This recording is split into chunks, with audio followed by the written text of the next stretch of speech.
It's going to bring a lot of happiness, a lot of joy to basketball fans. I think it's good for the city. To have him back in Cleveland, I think is an incredible thing. 216, hey, we're banging right now. We're hot right now. It's hot in the 216 for sure. You know, it's a great city, and I hope everybody starts to realize that. The Browns had a good draft, and, you know, it's a good time to be a Cleveland fan. There's a lot of excitement around the Browns, a lot of excitement around us and the Cavs as well. Bro, it's going to be great, man. This place is going to be electric, and just really excited, man.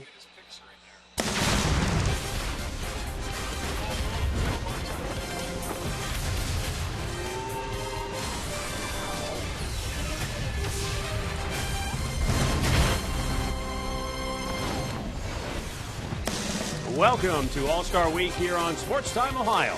Tonight, the Indians begin a weekend series against the Chicago White Sox live from Progressive Field. Well, hi again, everyone. Matt Underwood alongside Rick Manning. As you heard there, everybody's talking about LeBron James. He made it official today. He is returning to Cleveland to play for the Cavaliers next year, so that certainly has everybody excited throughout the region. You go back to what the Browns did in the draft. Indians are in the midst of an important series now. This is the Chicago White Sox coming in, have to take care of business in the Central Division. They've got Corey Kluber on the hill, but he's got to try to contain Jose Abreu. Well, this guy is better than advertised. Jose Abreu, a big offseason signing for him.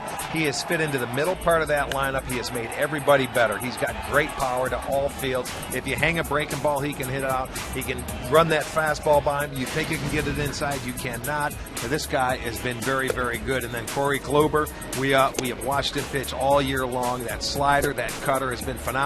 He's 8-6, and Kluber should have been an all-star. He has pitched 2 games against the White Sox this year.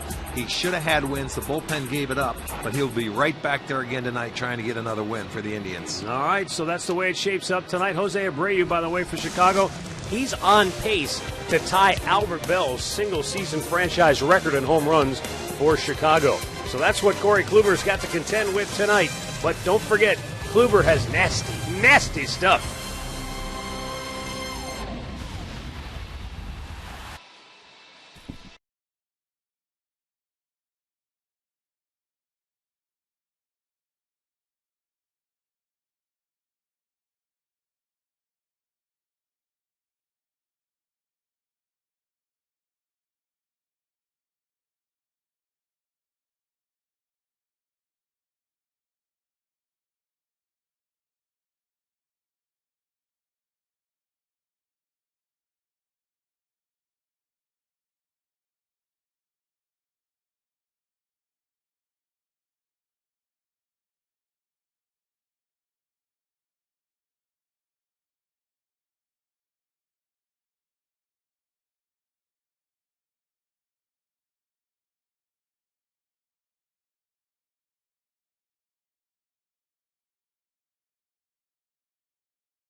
by your local Toyota dealers. Visit buyatoyota.com. Toyota, let's go places.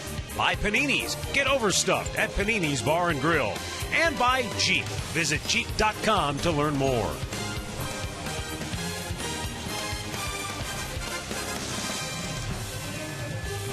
Now the fans filing in here at Progressive Field as we kick off the weekend on a beautiful night. Our game time temperature will be 75 degrees. Just a few clouds overhead. Corey Kluber on the hill for the Tribe, seeking his 9th win of the year. For Robin Ventura tonight, the Chicago White Sox starting lineup is brought to you by Toyota. Adam Eaton will lead it off. Then it's Alexei Ramirez, followed by Jose Abreu. Adam Dunn, Dayan Viciedo, and Connor Gillespie, followed by Alejandro De Aza, Adrian Nieto, and Lurie Garcia. Our GMC starting pitcher is going to be Corey Kluber, making his 20th start this year. Kluber on the season, 8.6, a fine 2.86 ERA, 137 strikeouts, our 5th in the league. He has made 2 starts against the White Sox this year, has 2 no decisions. He has a brilliant 1.76 ERA. Last time he pitched against him here, he went 8 innings, 3 hits, and 1 run. The bullpen gave up a home run, and he had a no decision in that game. In his career, 2-1 against the Sox. Adam Eaton ready to step in.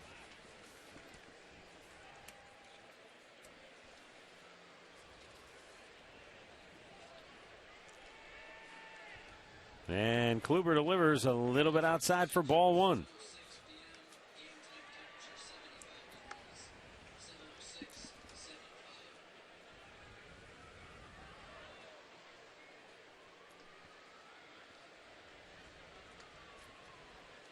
Two balls, no strikes.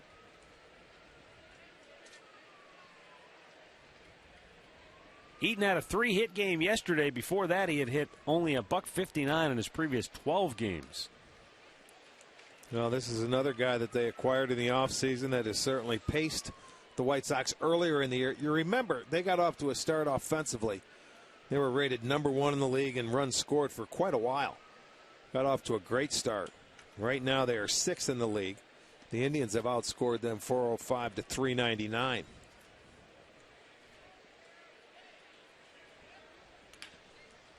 Hit on the ground to short. Big hop for Cabrera. And he throws him out 1 away. Let's check the key Indians defense behind Kluber tonight. It'll be Dickerson in left field, Brantley in center, Murphy's in right. Chisenhall at third, Cabrera at short, Kipnis is at second, Santana at first with Yan Gomes back in there doing the catching. Gary Cederstrom, the crew chief, will call the balls and strikes tonight. Hal Gibson at first and Isanya at second. C.B. Buckner down at third.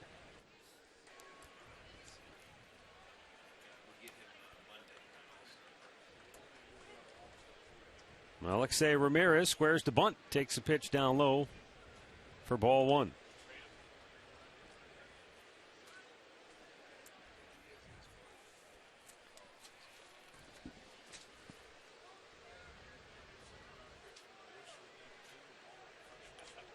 Kind of a half swing, fouling it back.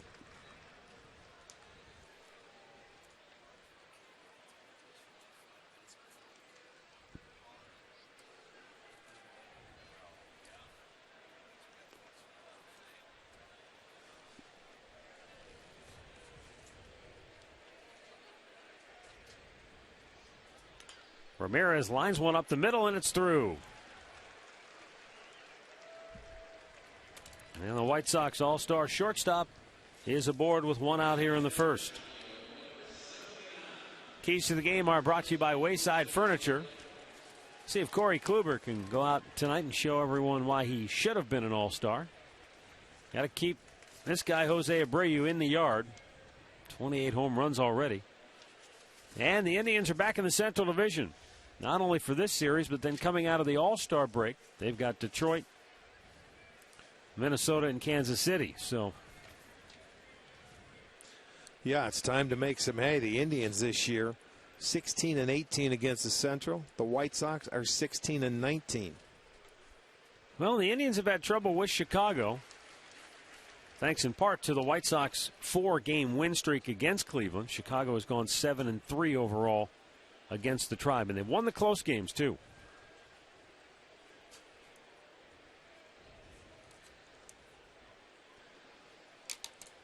Well, this is the guy in the lineup. When you talk about it and you go over hitters, you say, don't let this guy beat you. He has better than advertised. This guy has been. Stat of the game brought to you by Buick. 28 dingers, tied with Nelson Cruz. And you talk about this guy just coming over in this league where he hasn't faced a lot of pitchers. He has 8 first-inning home runs.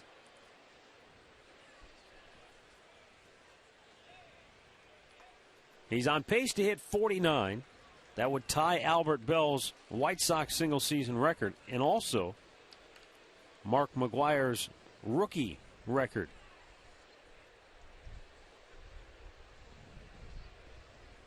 Not to mention he's on pace to drive in 124 runs, which would put him among the highest totals in Chicago history.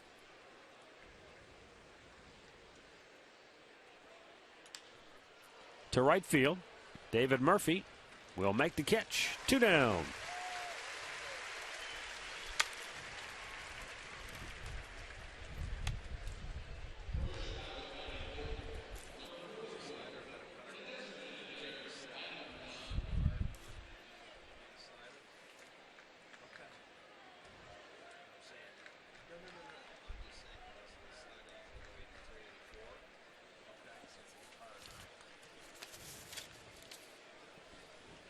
Earlier this week, Adam Dunn hit the 453rd home run of his career at Fenway Park. And it was the first home run he'd ever hit in Boston. He grounds out to Jason Kipnis, and the inning is over. No runs, a hit, a man left. Now the Indians are coming to bat when we come back.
No score, bottom of the first inning.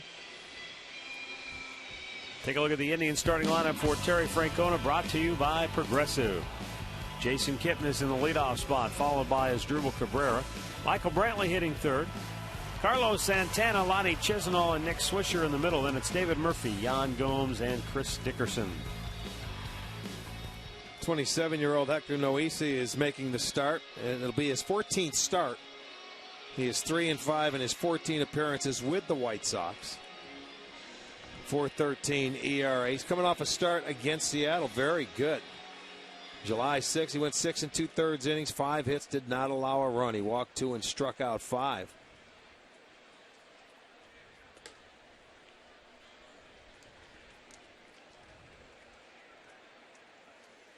This will be his third start against the Indians.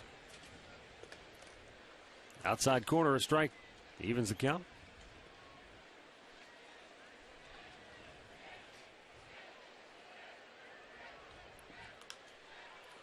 Popped up foul territory. The third baseman Gillespie over to the railing. No, can't get there.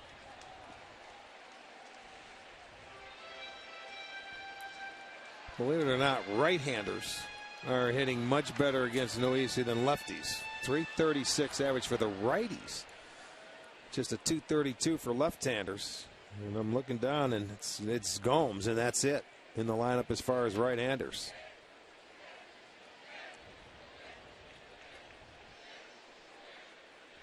Up and in, almost hit him on the elbow, but he's able to get out of the way.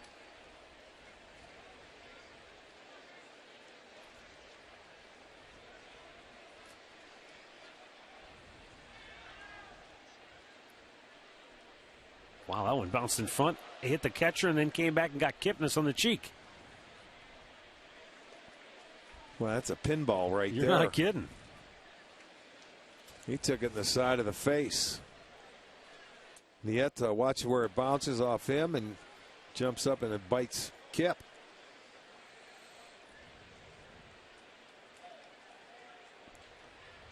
Looked like the shoulder. 3-2 the count.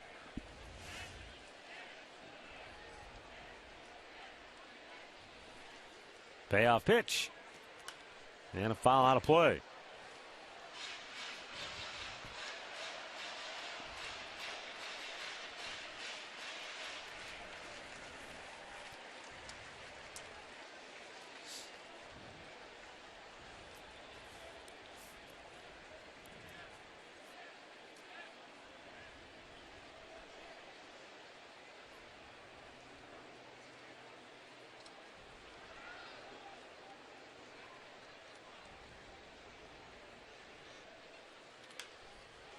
High fly ball, center field. Eaton camps under it. One down. Well, let's set that White Sox defense for you. Brought to you by Kia. In the outfield, it'll be Deasa in left. Eaton is in center. Viciedo in right. Gillespie at third. Ramirez at short. Garcia is at second. Abreu at first. Nieto doing the catching. They are rated 13th in the league. They have made 63 errors.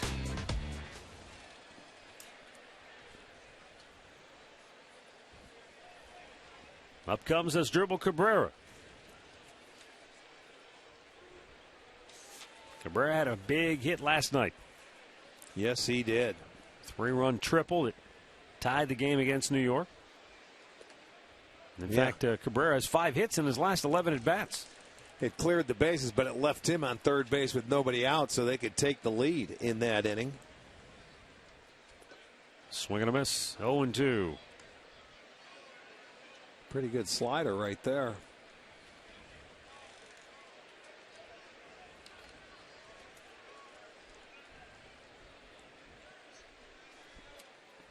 The 0-2. Missed up and in with a fastball.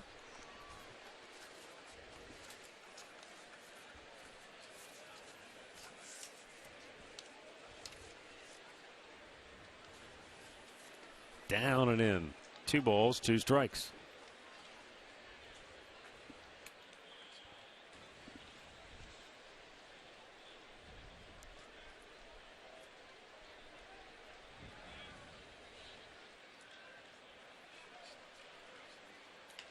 Oh, he just threw the bat at it and punched it into center field for a base hit on a 2-2 pitch. That is what you call great hitting. 2 strikes, and I mean, he just puts it in play.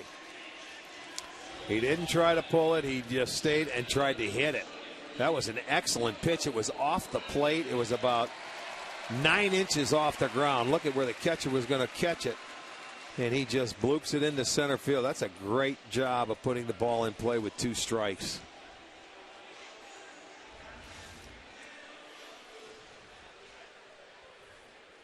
Now up comes Michael Brantley. Brantley riding a 7-game hitting streak, 15 for 31 during his tear. Now one hopper actually went on 2 bounces to Garcia, and they turn an inning-ending double play. That was terrific glove work by Garcia. First to scoop it, and then to start the inning-ending double play. No score after 1.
Indians baseball is brought to you by your Northern Ohio Honda dealers, by the Cleveland Clinic.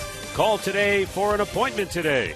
And by the Northeast Ohio Ford dealers.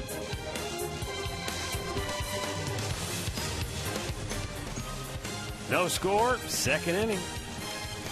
Diane Viciedo, Connor Gillespie, and Alejandro De Aza due up for Chicago.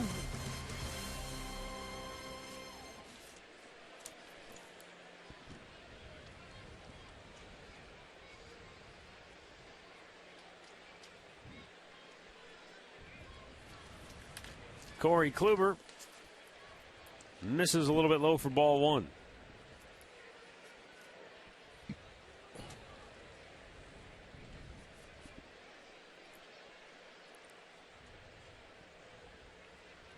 In 7 of the 10 meetings this year between the Indians and the White Sox, Chicago has held Cleveland to 3 runs or less. And in those 7 games, the Indians have lost 6 of the 7. And there have also been 4 one-run games, and Chicago has won all 4 of those. But, as far as the runs scored and all the matchups, they're even, right? 46 apiece by both teams. Swing and a miss. He strikes him out. First K by Kluber. 1 down here in the second. Kluber going after Viciedo with a way. Looked like a little cutter on the outside part of the plate. A pitch that's been so good for Corey this year. It's 138 strikeouts on the season. He had 13 strikeouts against the White Sox back on May 4th here in his no decision. He had 10 strikeouts in his last start. Fastball strike over the outside corner. More to your point on the runs between the two teams being even, the Indians have had a couple blowout wins. Right. A 12-6 victory and a 12-5 victory over Chicago. The rest of the games have been very close. Right down the first baseline on a fair ball. It gets by Santana. Scorching. Gillespie on his way to second base. Fan interfered with the ball, so he'll stop at second with a double. Connor Gillespie's been about as hot as you can get as a hitter. And he has hit the Tribe well this year, and he smoked this ball right down the line. It went off the glove of Santana. It went over the bag fair. That's 12 for 24. He's hitting 500 against the Indians this year. 7 ribbies. And he's been on a roll. He's homered in 3 straight games for the first time in his career. And all 4 of his home runs this year have come in the month of July.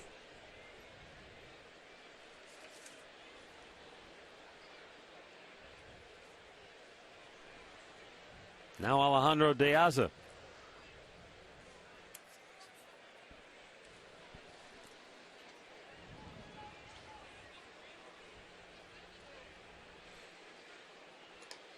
Pitch up and away, ball 1.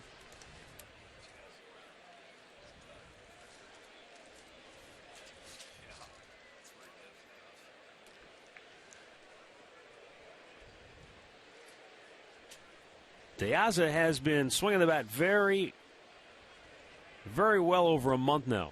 Since June 4th, he's batted .360.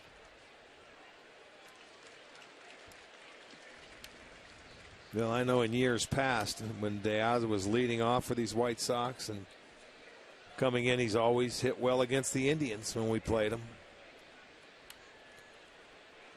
He hit in all 3 games against the Red Sox, going 6 for 11.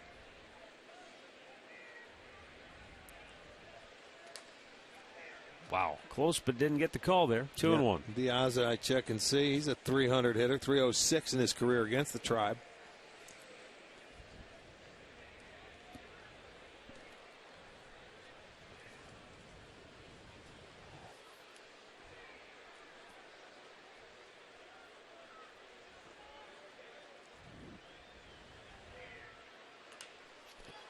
Into right field.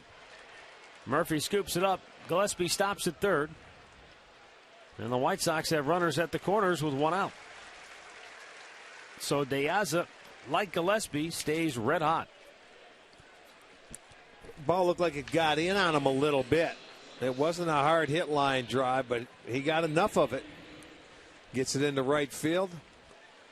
You see where Gillespie had to hold up a little bit at second base, so Murphy gets to it and gets it in. So it's first and third now at the corners with one out. Well, up comes Adrian Nieto.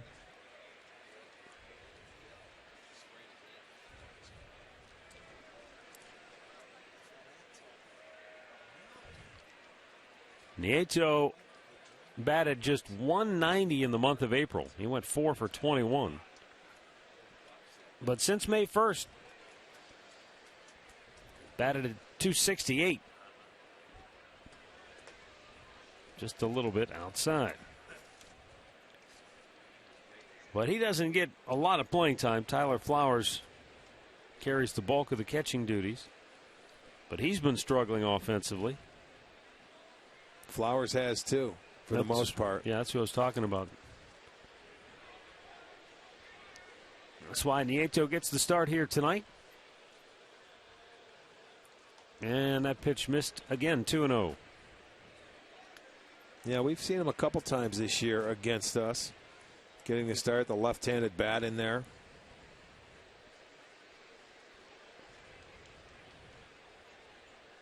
Yeah, 12 of his 19 starts this year have been when John Danks has been on the mound, so he's sort of been his personal catcher. And Danks will start the finale on Sunday before we head to the All-Star break. Out of play.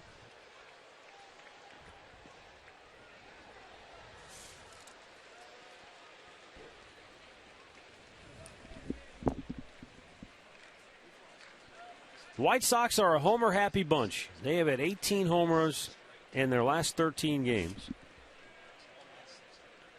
And usually for Chicago, when they homer, they win. When they don't, they have a tough time getting a victory. Keep them in the yard. You know, for the most part, the White Sox have been, ooh, good pitch. Little comeback fastball, didn't get a call. He's got that comeback fastball, and umpires sometimes don't get it. That's a pretty good pitch. I don't know where it's at, but it could be a 2-2 count as opposed to 3-1. There have been a number of pitches already that Cedarstrom has not called that have looked very good coming in from Kluber. And a 3-1 pitch hit pretty well left field. Dickerson can't get it. White Sox take the lead. And they've got runners at second and third. Ball how about that? Hits the runner and kicks away, but everybody has to hold. Not sure where that hit De Aza, but he looks to be in a little bit of pain. It looked like it got him on the back leg. Maybe not. I could be wrong. But that's the difference. A 3-1 count, you got to throw him a strike. Nieto gets a double, drives it to left field. Knew he was going to get a fastball in that count. Dickerson couldn't catch up to it. Let's watch the throw into third. Looked like they might have had a chance. Where does it get him? On the back of the leg, on the foot or something like that. Yeah. They tell him to get down. There it is. Oh, right off the inside of the ankle, maybe. Chisenhall never had a chance to catch it. So it's second and third now with one out. 3 straight hits in the inning. Not sure there have been many times this year when Kluber's given up 3 straight hits in a game.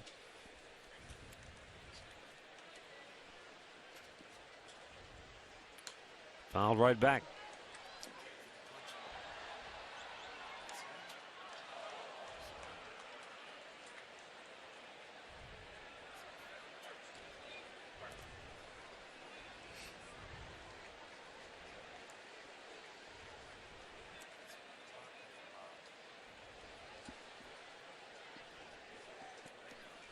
Garcia batting just 182 on the year.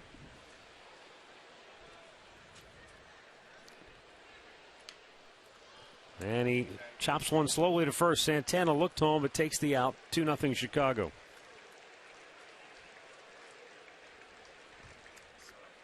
Garcia picks up his 4th RBI on the year.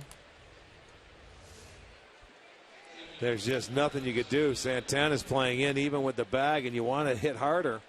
If you want a chance to go to home plate, you're going on contact. De Aza does. He scores the run, makes it a 2-0 ball game. Tribe trying to do something too that they haven't done frequently, and that's win the first game of a series. They've lost their last 6 straight and 9 out of their last 10.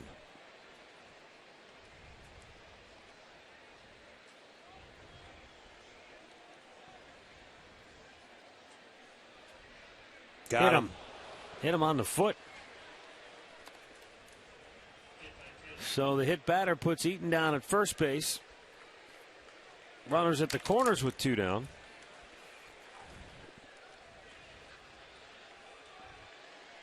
And the White Sox will go out and take a look at Eaton.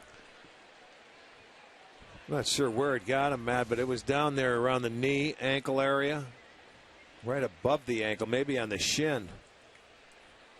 Watch this little cutter coming down and in. Ouch. Right around the ankle area.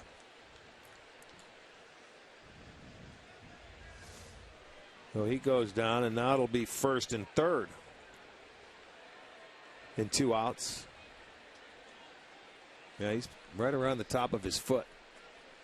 That's his game, too. Wheels playing center field. Like he was flexing the left ankle. Which one did it? I thought it hit him on the right.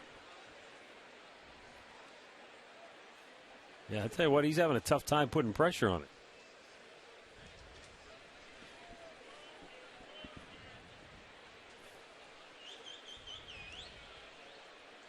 He'll be all right with 2 outs.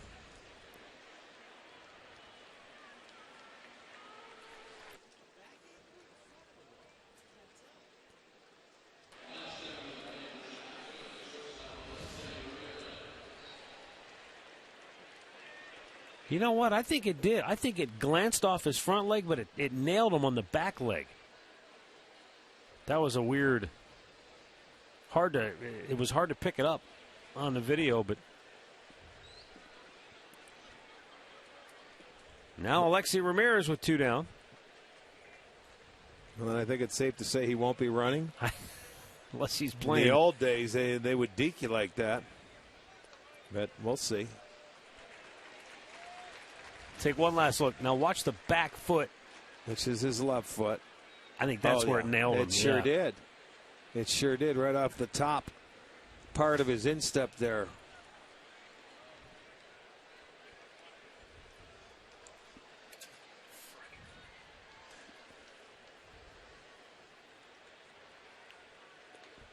Ramirez way out in front of it.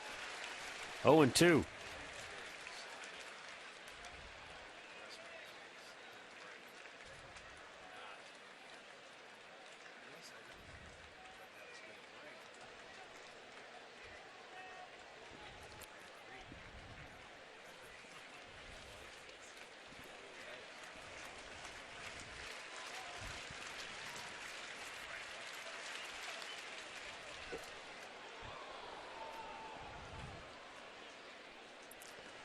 Yesterday was just the Indians' 15th win of the year. When the opposition scores first, Tribe's 15-31. But when they score first, they're 30-15. But it's Chicago who strikes first early here tonight. They've got 2 on the board, 2 on the bases, and 2 out. And an 0-2 count on Alexei Ramirez.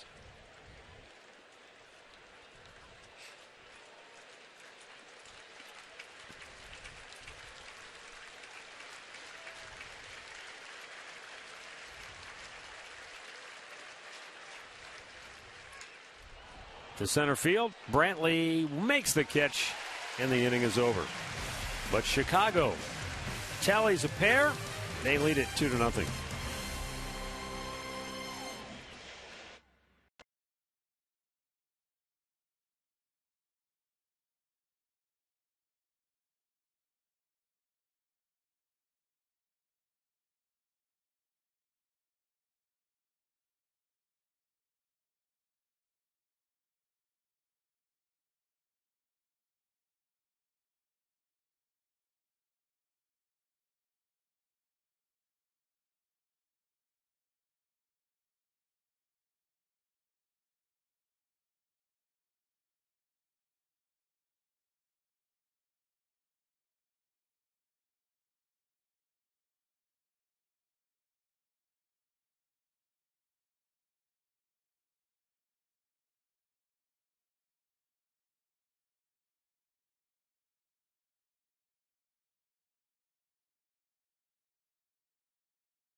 Well, Cleveland Indians letting everyone know that LeBron James is coming home.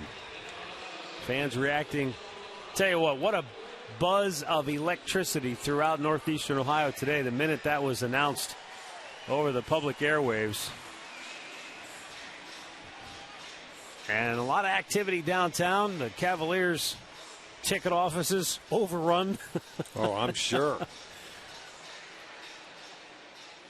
But certainly great news for the city of Cleveland. Yeah, I mean, man, talk about great news in general. I mean, we had all of the buzz and excitement over the Cleveland Browns football draft. And then just recently the news that Cleveland will get the Republican National Convention. Now LeBron James is coming home. So just a lot of really good and finally positive things for the city and the region. Pop back out of play.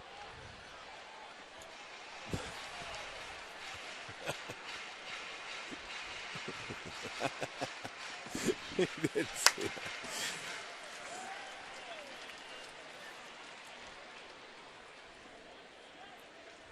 Carlos Santana trying to get it rolling here. The 0-2 pitch. Swing and a miss.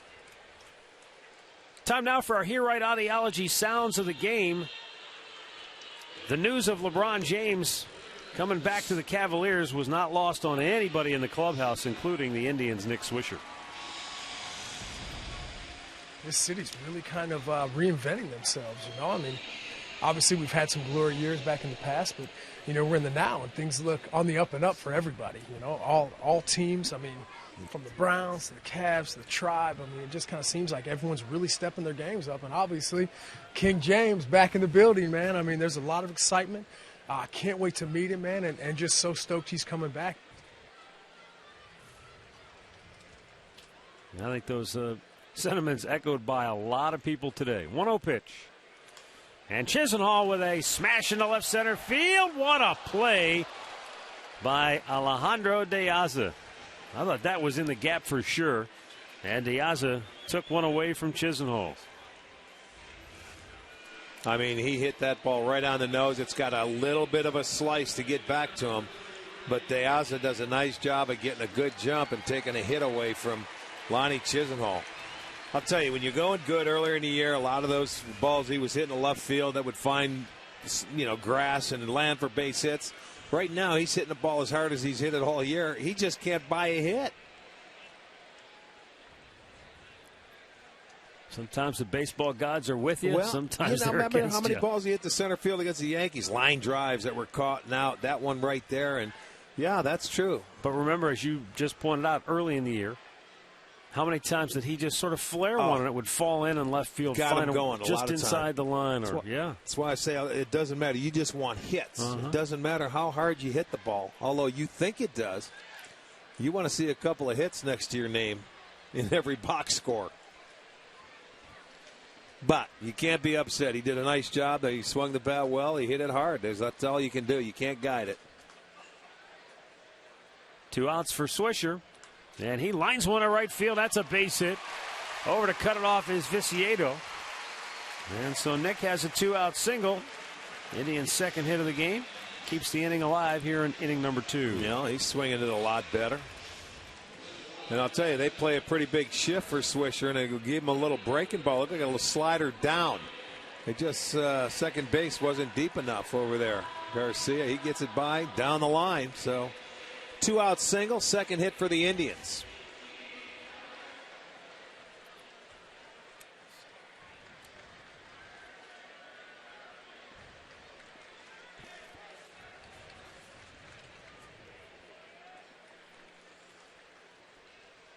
Pitch inside. Now, little by little, Swisher's starting to get himself on a roll offensively.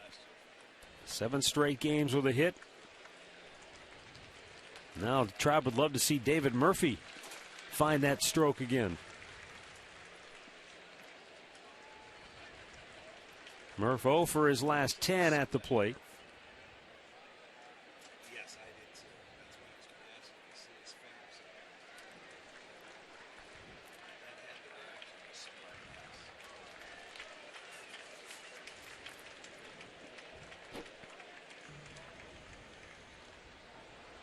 And a swing and a miss. 2-1.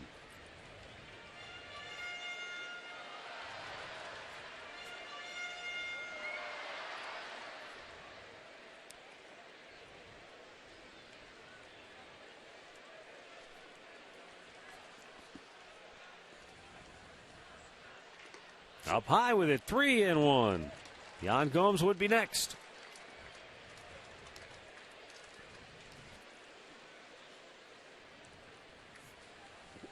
That's what I want to see, because the right-handers are hitting 336 off him. He's the only right-handed in the lineup because Noesi does throw a splitter.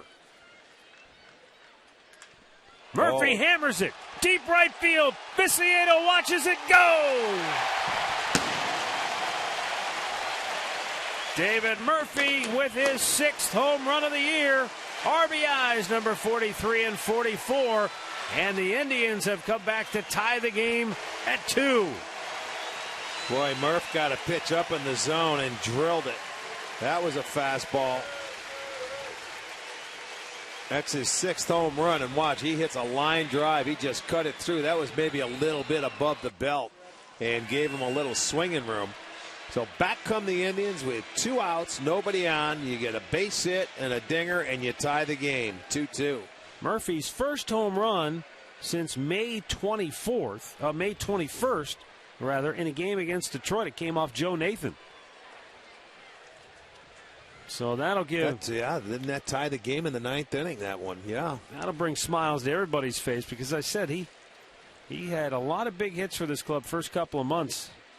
Suffered through a rough June, trying to get it going again in July, and that'll help. Swisher kept the inning alive with his base hit. And Murphy sends it out of here to tie it up. 2-2 here in the second.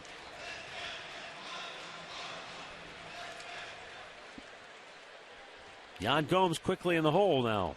No balls, 2 strikes.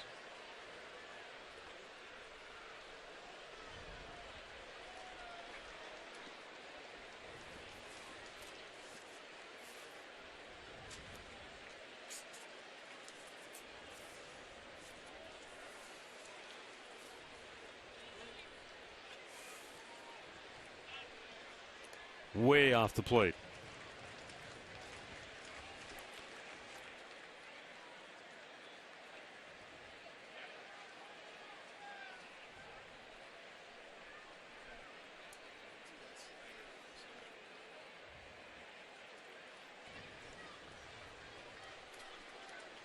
Swung on and missed. He strikes him out to end the inning. 2 innings in the books. It's the White Sox 2, and now the Indians 2, thanks to David Murphy.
Well, can you beat the best? Join millions of players now on the official Home Run Derby mobile game from MLB.com.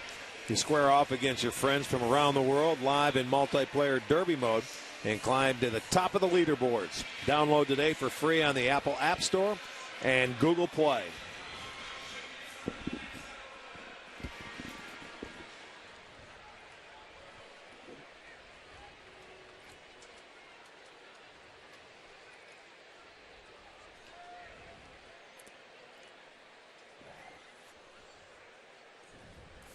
For Chicago, Jose Abreu leading off here in the third. Good pitch by Kluber. You got to keep this guy honest if you can. He ran a two-seamer in off the plate to push him back. Well, and I think the league is trying to pitch him inside a little bit more. But from some of the people I've talked to with the Chicago White Sox, they say, hey, he can still hit that fastball inside if he looks for it. He's got great hands in there, and he's able to pull it and keep it fair. I remember when we first saw him earlier in the year, he was hitting some breaking balls and off speed, and he was drilling them. You know, the big parts of the ballpark, right center to left center. But this guy, he can hit anything. He's something special. Well, you can see Kluber's approach here. He's going to make Abreu swing at something off the plate, try to get him to chase. Otherwise, I'm not afraid to walk a guy like this. That one just did catch part of the dish. 3-1. Yeah, he homered earlier off Kluber here on a fastball inside. So maybe that's why Kluber's just staying away, knocking him off the plate. Look at that. Base hit. You're playing him to pull. Well, he threw the slider away.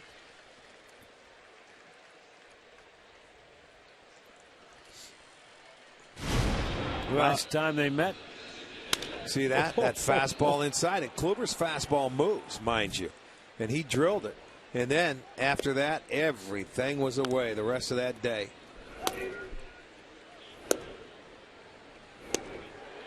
So, you know what? You can live with that one right there that he just got. The 3-1 pitch. He's not going to pull it. He doesn't hit a double for extra base hits or something like that. You keep him on first base. He earned it. Now you make your pitch. Potentially, you could get a double play. Dunn doesn't hit many, but he did hit one on the ground his first time up. Well, he's either, the three things we look at with Dunn is either a strikeout, a walk, or a homer. Yeah, he's only hit into one double play this year, and I want to say that might have been against the Indians. I think it was in Chicago. I agree with you because we talked about it. Yeah. I agree with you. I think it was in Chicago. Kluber, a perfect pitch there, 1-1. But here's a guy, he's up there, and I mean, he'll take pitches that are an inch or two off the plate, and he's had a reputation for getting a lot of walks. Sometimes when you're in the middle part of that lineup, you have to get after it, maybe drive home some runs, get greedy, expand your strike zone. Up and away, 2 balls and a strike.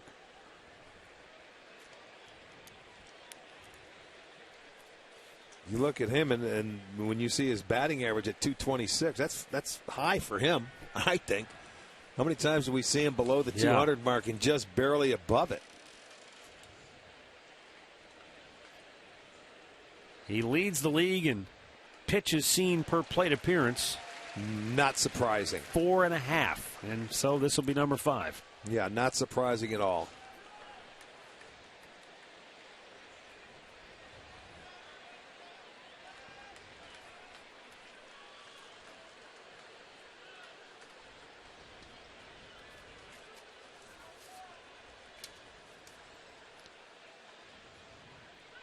Two swung on and missed. Kluber gets his second strikeout, 1 down here in the third.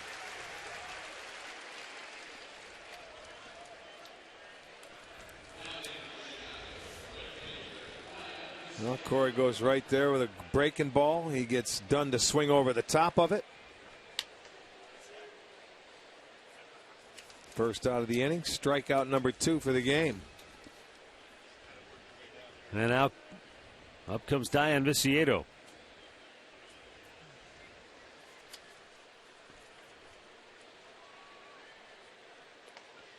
And a first pitch breaking ball drops in for a strike.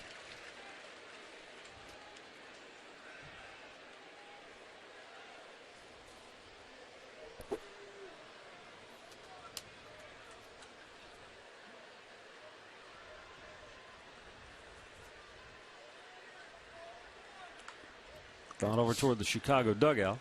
I want to send out a very special happy birthday wish to a huge Tribe fan, Louis Mazzone, who owns a bakery, started the bakery, and they service, a lot of Progressive Field here with the desserts in a lot of the suites. He's turning 95. 95, so, outstanding. Louis, happy birthday, and hope we can get you an Indians win today.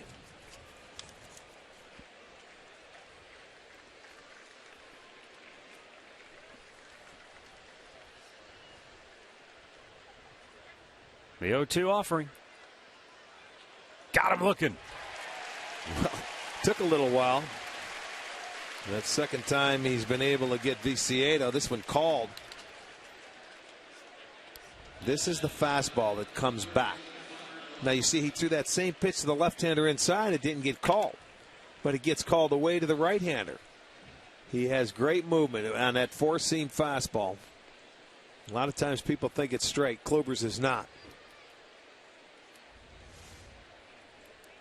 So 2 down, Connor Gillespie. He doubled and scored in the second.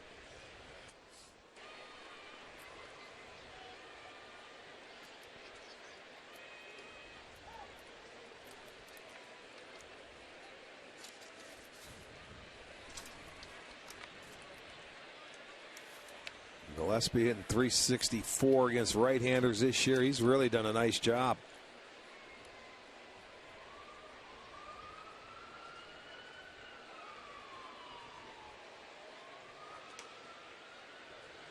Two and 0.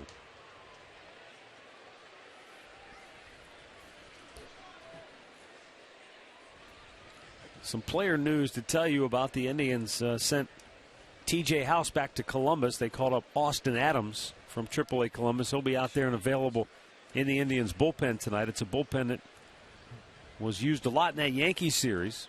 14-inning game didn't help much. But Austin Adams is here, and if he gets a chance to pitch, he'll be making his major league debut. Also, the Indians announced that George Coteras was claimed by the St. Louis Cardinals when he was designated for assignment. So Coteras will be in uniform with the Cardinals now. 3-0 pitch. St. Louis in need of a catcher after Yadier Molina tore a ligament in his thumb. Our injury report tonight brought to you by the attorneys at Elk & Elk. And for Chicago, I look at their injured Nate Jones, somebody who they are desperately trying to get back because their bullpen has had a tough go this year. Well, you missed the big boy Garcia, too, in right field, who would give you some power to go with Abreu. But you're right. The back end of that bullpen has been bad for the White Sox. The old closer by committee. And right now, it's just a matchup on a daily basis when he gets to it.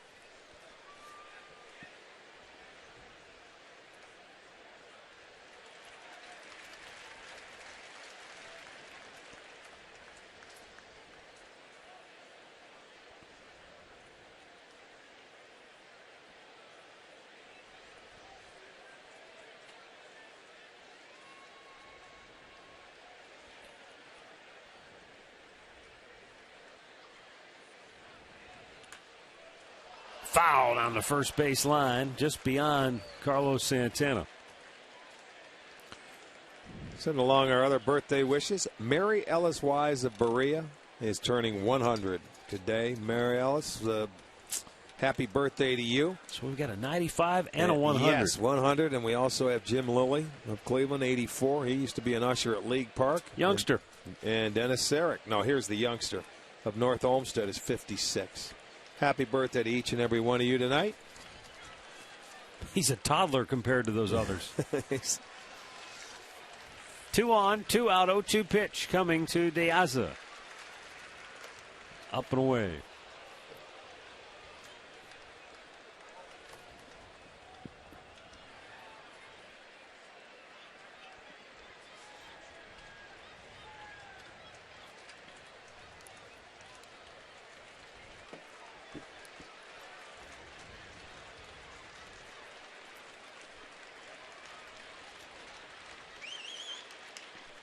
Popped him up, foul, out of play.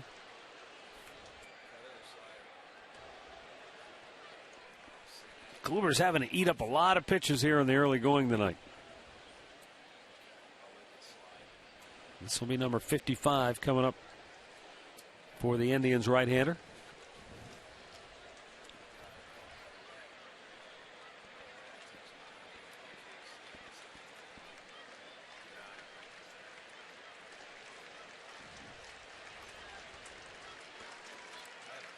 The 1-2 pitch. Swing and a miss. He struck him out.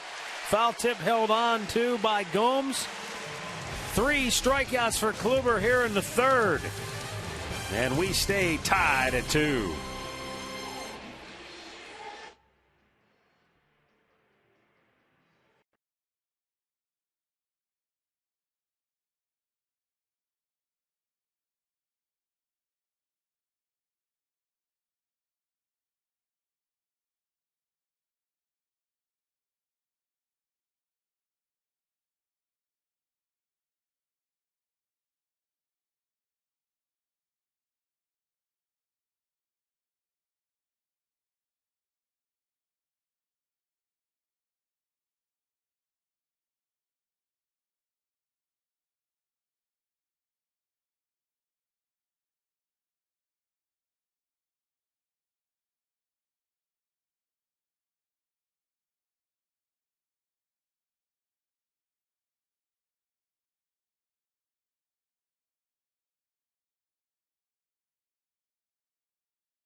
Two-two as we go to the bottom half of the third. And as you enjoy a cold one on this Friday evening, a reminder to stay tuned later in the game for Miller Time, brought to you by Miller Lite.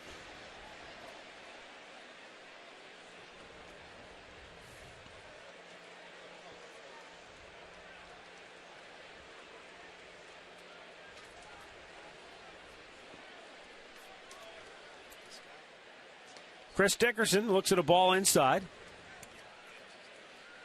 Hector Noesi giving up the 2-run homer to David Murphy in the second. That one came over the inside corner. 27-year-old right-hander. The White Sox got him off the waiver wire from Texas. Pops this one in the air. Left field. Deaza, one down. Don't forget to tweet your photos to us using the hashtag STOFanPhoto for a chance to have them shown during one of our telecasts this year. It's all courtesy of AT&T.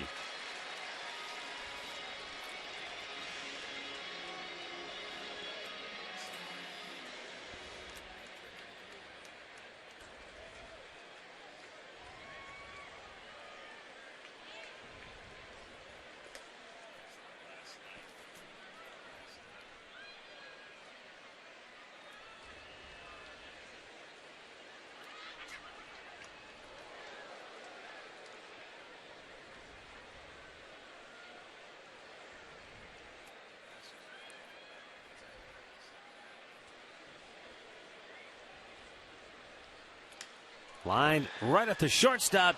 How about that? Ramirez smothers it and throws him out, 2 down. My goodness. That guy can play shortstop. It's an interesting way that he fielded that ball. Well, it looked weird because it was a short hop, and normally you would turn your glove the other way and get it. But he just looked like he just crouched down and went sideways. You know, Ole picked it up. Great hands. I guess any way you got to get it, but he stayed down on it. Nice play. Now, that ball I don't think was hit as hard as the one that Brantley hit Brantley hit no. at Derek Jeter last night, but I agree to that. That ball that Brantley hit, I want to check and see that if Murph or somebody can check and see if Jeter's in the lineup. I'll check it out for you here. In Baltimore tonight. Because Brantley scalded a ball and it looked like it went off the meat part of the thumb from Jeter. Right there, it went off the heel. And Murph already told me he's in the lineup. He's 0 for 2. That's amazing. I figured he's got to have a nice bone bruise there.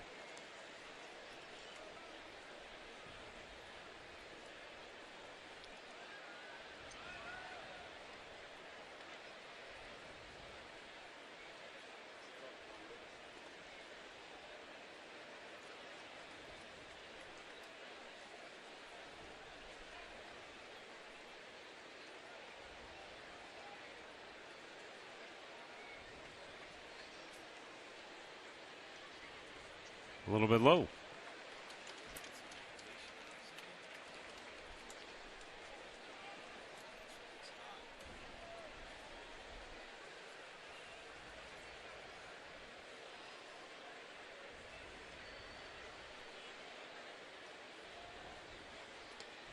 Missed upstairs.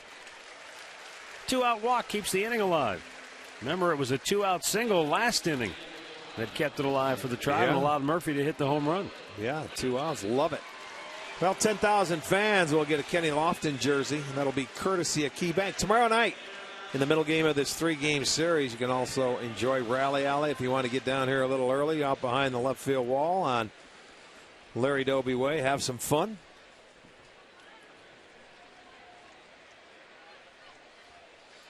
The Indians have done a nice job in the first 7 games of this homestand with 2 outs. They're hitting .316. That was something we made a mention of many times last year, Matt, when they had 2 outs, nobody on, that they found a way a lot of times to come around and score some runs. When you figure, you know, they had a chance to get out of the inning, get into the dugout, they rallied and scored a lot of runs.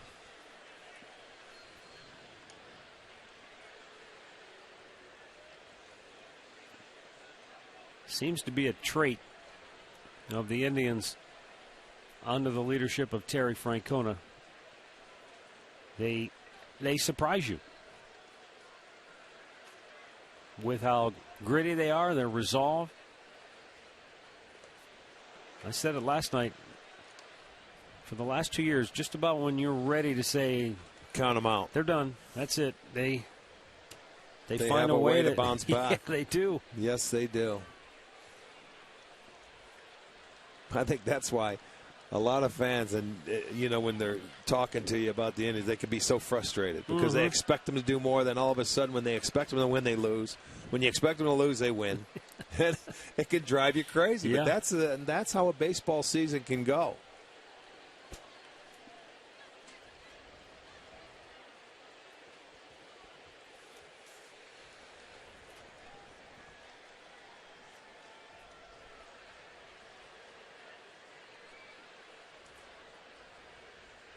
Swing and a miss. 1-2 the count. Boy, it's important, though, for the Indians to play well this weekend, finish strong going into the break, because you get the Tigers coming right out of the All-Star break. And, you know, I mean, it's the Indians are still there. They're still right there. But they're also close enough to where a bad spell could really do a lot of damage to them. Well, I felt on this homestand 7-3, you know, is what they wanted to be, 2 games over the 500 mark. With the split against New York, that means that they have to sweep the White Sox. But the White Sox have played them tough this year. You want to win the series regardless, but you've got to win game 1 to win the series. And you've got to win game 1 if you were looking at a sweep. But you can't get ahead of yourself. Yeah, because out of the break, you're coming right back for a 4-game series in Motown against the Tigers. Then to Minnesota, a place we haven't been all year long. It's the only place we haven't been. That and New York, I take it back. And Houston. I keep forgetting they're in the American League. Anybody else you want to mention that you Well, yeah, let me think. St. Louis, Milwaukee. Here's the 2-2. Brantley with a fly ball right field, but it's right at Viciedo. So you're not Johnny Cash. You haven't been everywhere, man. 3 complete. Indians 2, White Sox 2.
Well, the best deal in town for families is the KeyBank Kids Value Ticket. It's available every game. Each kid receives $15 for free to use on concessions or merchandise. Visit Indians.com Kids Value and purchase your tickets today.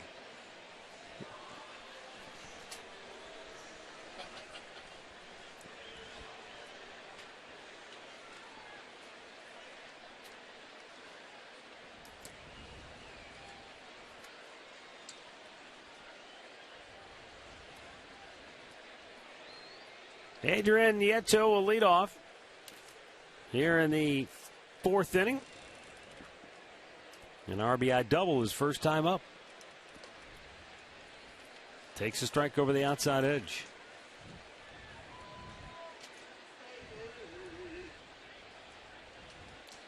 Well, he got into a hitter's count his last time up. If you remember, it was that comeback fastball on a pitch that could have been 2-2, turned it into 3-1, and then he drove the ball to left field on the 3-1 pitch.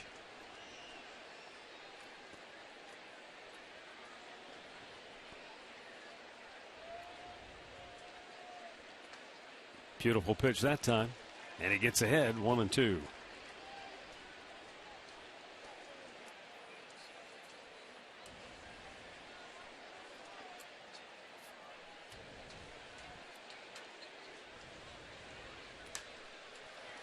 Left field in the gap, and it'll get down. Dickerson grabs it barehanded and throws it in, and Nieto has to hold a long single. He was a quarter of the way towards second, and he jammed on the brakes. Well, he thought it was going to get to the wall, is what he did. When it left the bat, he's thinking double out of the chute, but I'll tell you, Dickerson cuts it off on the barehanded catch, does a nice job. Yeah, he put his glove up there trying to decoy him, but he caught it with his bare hand and gets it in, and you have to stop. You don't want to make that out there. There's the catcher running. Puts the brakes on and holds him to a single. He's now 2 for 2. And here's Lurie Garcia, ground out his first time up.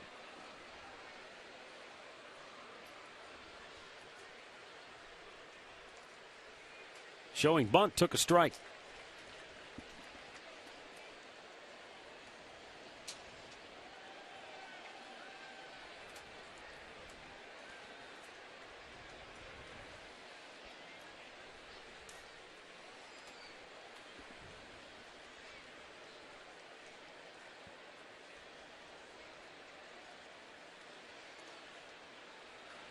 And it's now 0-2.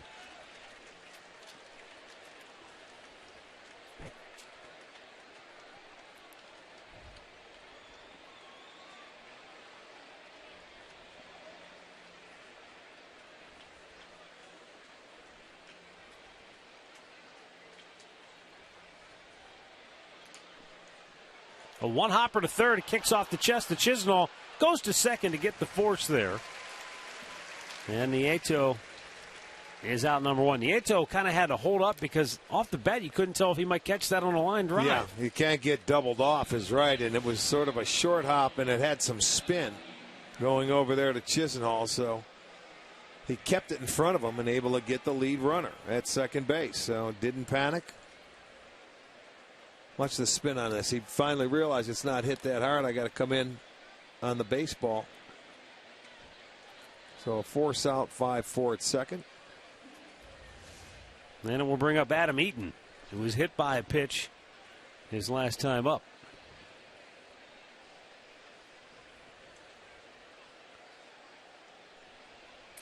The Indians and White Sox are both very similar in this regard. In innings 1 through 5 this year, Chicago's been outscored by 38 runs total. The Indians have been outscored by 31 runs. But from the 6th inning on, Chicago's outscored the opposition by 15. The Indians have outscored their opponents by 23. So what that means, I'm not exactly sure, other than, well, you score late and you come back and you win a lot of ball games. Maybe at least late in the game. Maybe they faced a lot of good starting pitching that's kind of held them down, but if they can get into the opposition bullpen, that's where they make hay.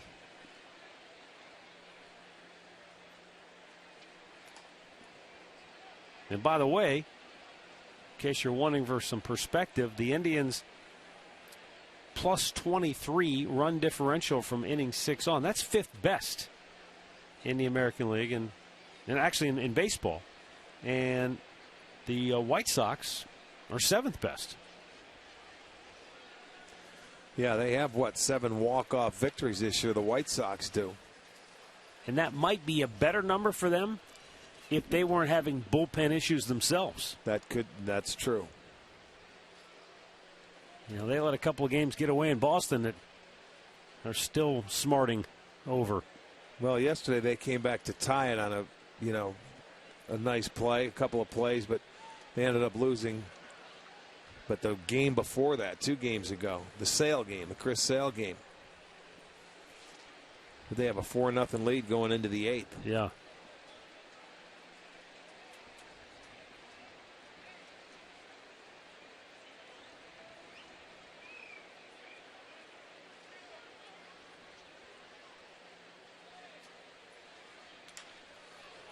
Another ball to left center.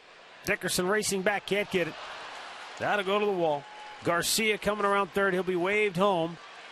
Here's the throw to the plate, and it's not in time. So Chicago takes the lead 3-2 as Adam Eaton doubles over the head of Dickerson in left field to pick up his 25th RBI on the year. I'll tell you, that Garcia, he can run a little bit. But he got a pitch elevated up in the strike zone. He goes to left field with, you can see Dickerson just couldn't catch up to it by the time Brantley chases it down and gets it to Cabrera. Garcia was off and running. And now I see both Francona and the trainer out looking at Kluber. What happened? He went to back up the play behind home plate and he fell down. He slipped, lost his footing right there. And they're just checking to make sure he's okay. Sometimes you slip awkwardly like that, and it could be maybe something on a knee or an ankle. Watch, he'll just lose his footing, but he slips awkwardly. Watch how it. Oh, and he winced too. Hopefully he's all right. He's convinced his manager he is, and so Kluber will stay in the game. Chicago has the lead, 3-2.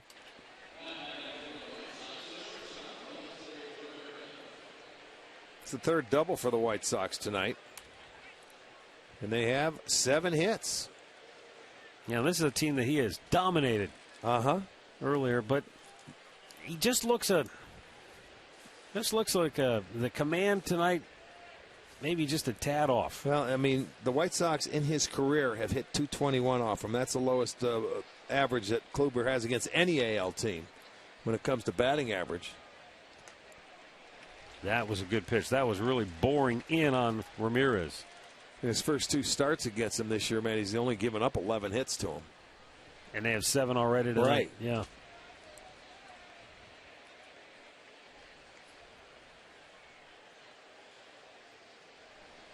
As the saying goes, the other guys are getting paid too. So give the White Sox hitters some credit for making adjustments. Well, the division games, as we said, you know, anything can happen. I don't care how good you are or how bad a team is. There's a chance that they could beat you up. And they've got the chip on their shoulder where they were 2-17 against the Indians last year. I think that they had to sit on that all winter long and come back out. And it looked like it earlier this year when they started to play the Indians. They're saying, nuh-uh, not anymore. Can't kick sand in my face.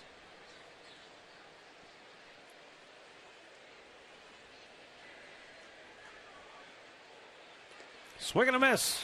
Ramirez strikes out. Number 5 for Kluber. 2 down here in the 4th.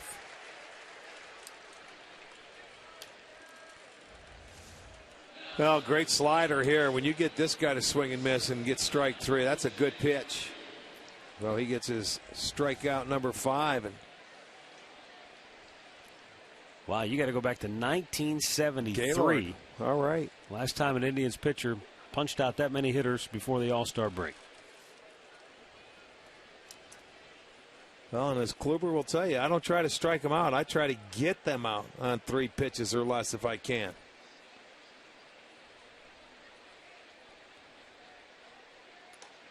Jose Abreu takes. It's a called strike. Base hit his last time up. This will be interesting how he goes at Abreu here. Even though there's 2 outs, first base is open. You know, he pitched him tough last time up, and Abreu got the base hit to right field on a good breaking ball away on a 3-1 count.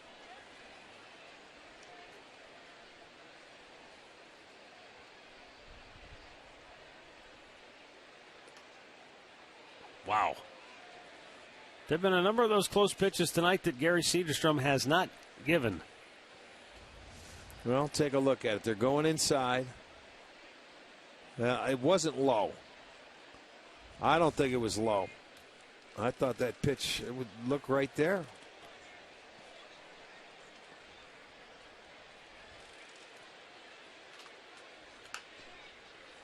That's going to stay fair. Chisenhall, long throw across, got him. And the inning is over. But Chicago comes back to regain the lead. An RBI double by Adam Eaton. It's now 3-2 White Sox.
A great clip of the game from yesterday. Roberto Perez. In his major league debut, got a base hit, his first, and then a home run, also his first. A terrific debut for Roberto Perez.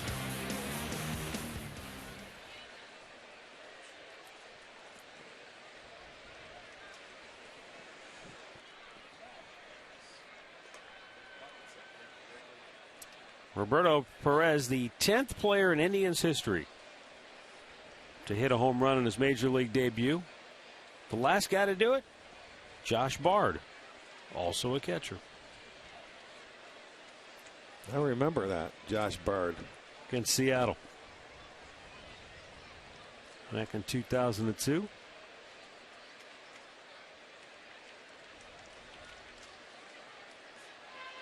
Interesting in that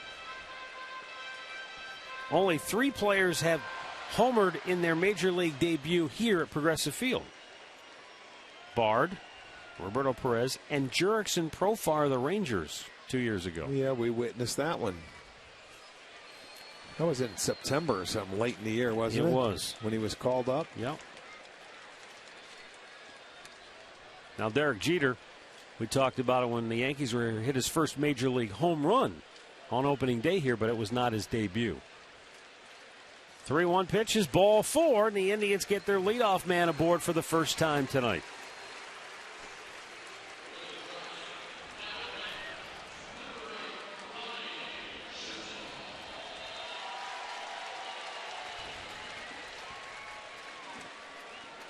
Lonnie Chisenhall was robbed of a hit his first time up on a terrific play and left by Alejandro De Aza.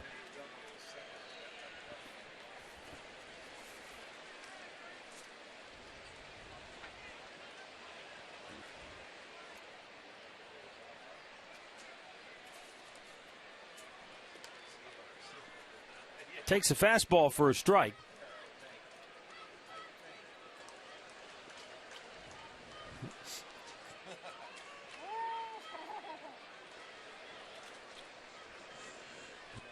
Lonnie just 2 hits in his last 17 ABs, but there's a base hit into right field. And Santana will stop at second base. The Indians get their first 2 on here in the 4th inning. Lonnie finally saying, all right, you guys are going to keep robbing me of hits when I hit it hard. I'll just hit it where somebody isn't standing. Hit them where they ain't. And he does right there. He pulls the ball and finds the hole between first and second. So a good start. You know, they answered the White Sox back in the 2nd inning. They had 2 outs, nobody on, and after the White Sox scored 2 in the top half, they come right back and scored 2. Well, Nick Swisher coming up to bat here had a base hit his first time up. And Nick, for the 2nd series in a row, is playing one of his former clubs. Swisher spent 4 years with the Yankees before he signed with the Indians. Before that, he spent a year with Chicago.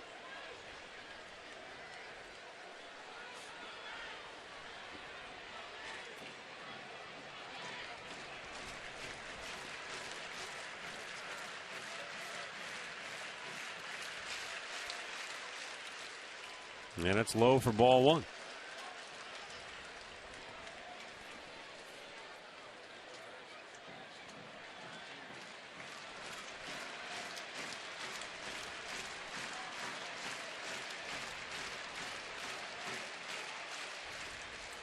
Upstairs, 2-0.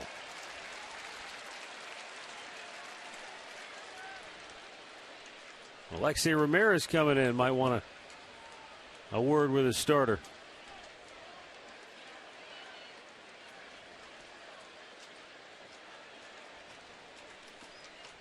Really, Noessy's pitched well, saved the home run he gave up to Murphy. Yeah, that was a mistake he made with a fastball. He left up out over the plate.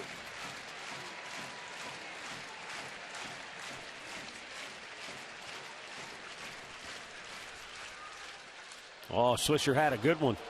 Fouled it back. You know, the only 2-0 count that Noessy had was against Murphy, and Murphy hit the home run, and he gets about the same pitch, Swish does, that Murphy had. He fouled his off. Now I want another one of those, please.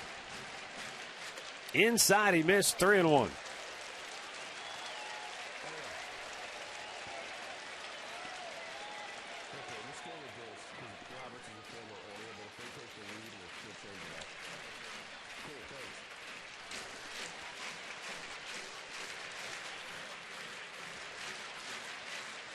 Checks the runners. 3-1 pitch.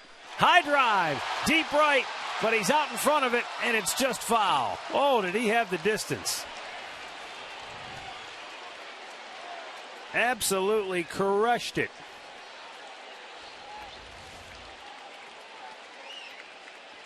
You know, he's standing there trying to give it a little body English. He said, nope, foul. Let me get back in and concentrate. Now it's a full count. Payoff pitch. Swung on and missed. He strikes him out. 1 away. Time now for a Mazda game break. Here's Al Pawlowski. Matt and Rick, let's go to Baltimore, where the former Oriole, Brian Roberts, playing for the Yankees now, of course, hits this home run here to get the Yanks on the board first. That was his 5th of the year.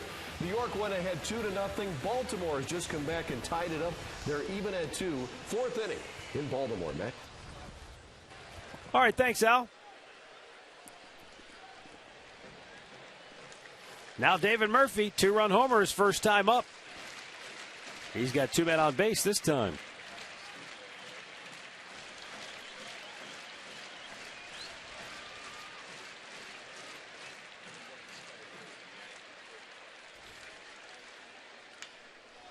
Big bouncer to first base. Abreu trying to go to second. They get the out there, but that's all they get. 2 down. Santana to third. Chisnall erased on the play. And Murphy is at first.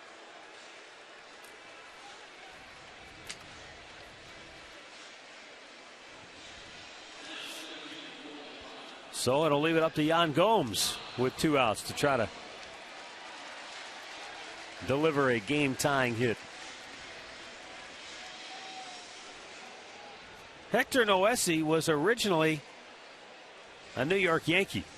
That's the team that signed him and developed him. He made his debut with the Bronx Bombers back in 2011. But then Noesi was part of the big package in the Michael Pineda deal. Mariners trading Pineda to New York. And the Mariners got Jesus Montero and Hector Noesi. Neither guy really panned out. Right. And Pineda's been hurt the whole time I think he's been in New York. So it's one of those trades that hasn't worked out for either team as Gomes fouls one off. And then this spring he went to spring training with the Mariners, and then in early April the Rangers traded for him, and 13 days later they put him on the waiver wire. Yeah, he's the guy we talked about, what, 3 different teams this year? Very strange.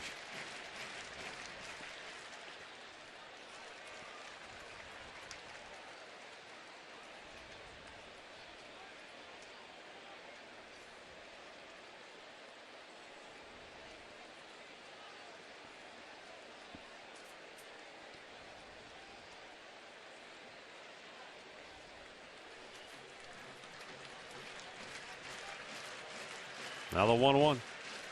Bounced it in front of the plate. Murphy had a notion about going to second, but didn't pick up the ball.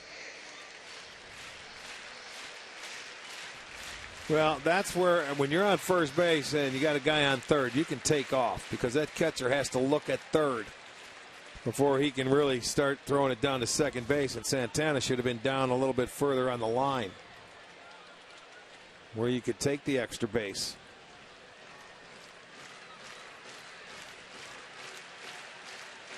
Two-1 to Gomes. Outside, 3 balls and a strike.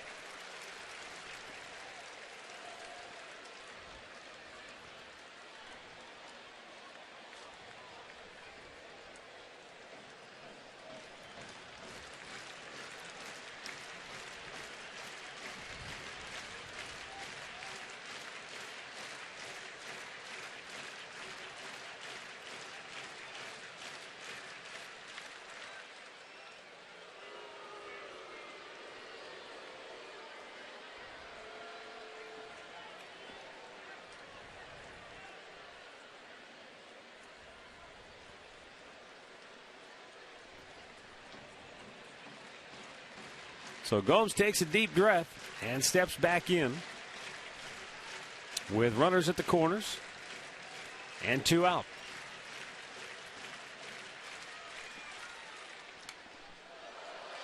Fouled right back. Full count.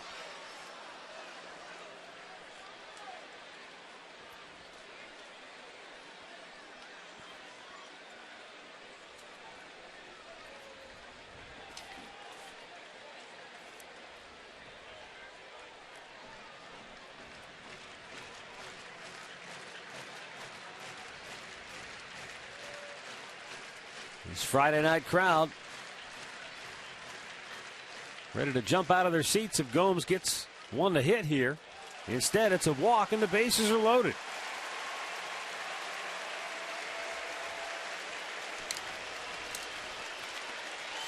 Well, after the All-Star break, we head out on the road for a while, and when we return home on August 1st, it'll be another Sugardale Dollar Dog Night on Friday. It'll be against the Texas Rangers. Plus, we'll have a post-game fireworks show set to the hits of 1994. Visit Indians.com for your tickets.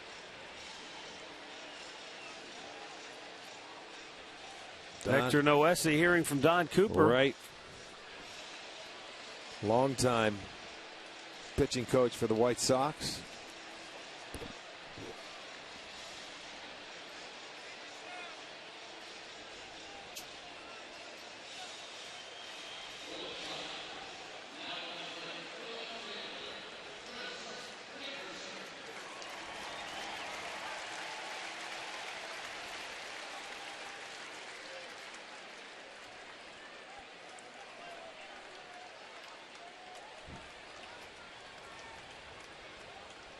All right, so Chris Dickerson, who has swung the bat well since coming to the Tribe, 7 hits and 16 at bats, takes inside ball 1.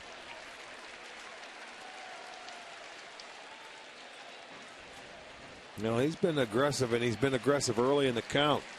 In that Yankee series, he had 3 hits on the second pitch. Almost hit him. All right, now he's starting to lose a little of that strike zone a little bit. Bottom part of the lineup. Should get a pretty good pitch to hit here. Nowhere to put him.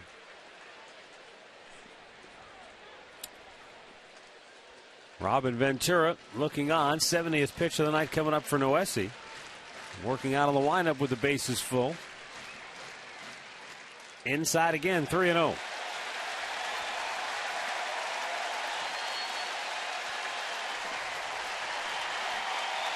Now this crowd's starting to get into it.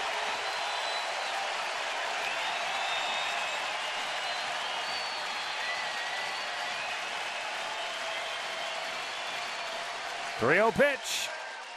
Ball 4. The game is tied. Dickerson with his first RBI as an Indian. 3 walks in the inning by Noesi. 4th in the game. Well, the leadoff man that he walked comes around to score. And with the bases still loaded,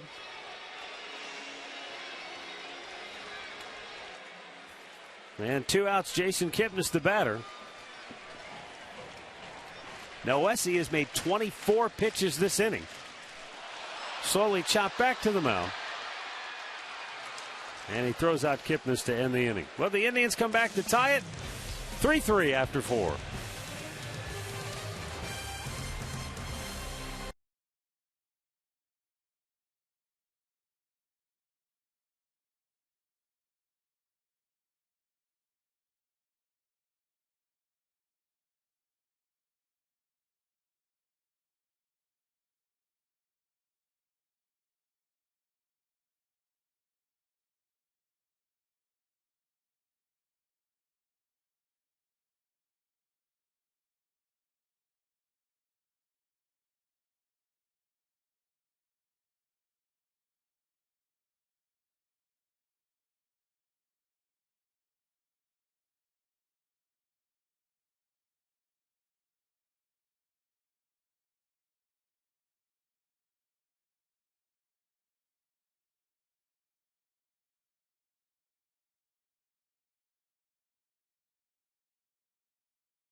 Honda at I-71 and Pearl Road in Middleburg Heights. By Levin Furniture. For the best deals on furniture and mattresses, shop Levin's. And by Kia. Visit mykiacleveland.com to learn more.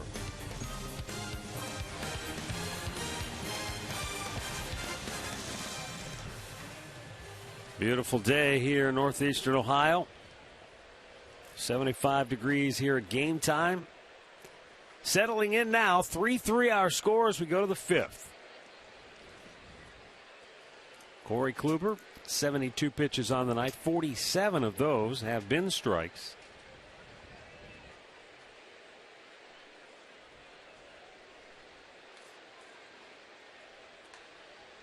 Pitch outside, ball one.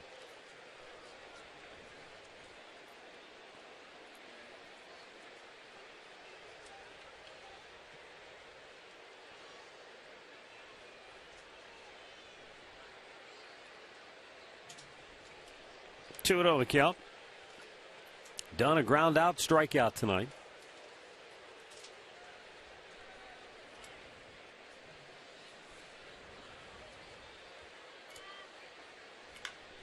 High fly ball, deep center field. Brantley's back on the track at the wall, and it is gone. Just beyond his reach.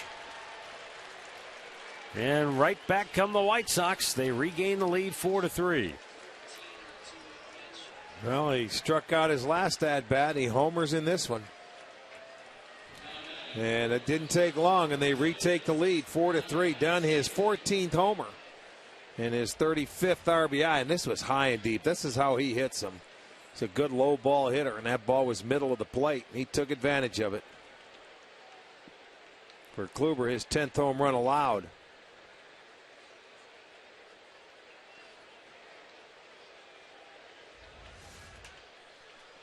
Popped him up on the infield. Kipnis. One away. Right now on FoxSportsOhio.com, join the discussion on Game Day Live with Joe Reedy. The very latest on LeBron James coming back home, and a look back at his first stint in a Cavaliers uniform. It's all on FoxSportsOhio.com.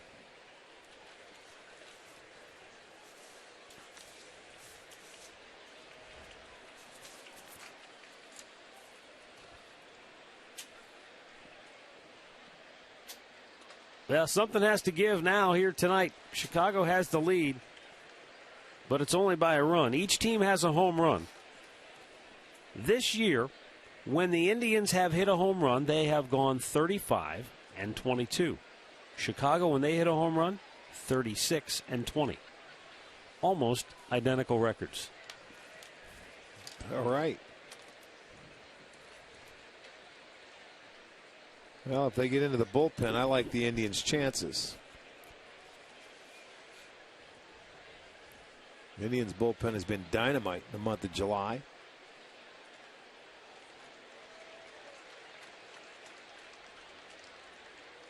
One and two, the count for Connor Gillespie, who doubled and scored in the second, walked his last time up.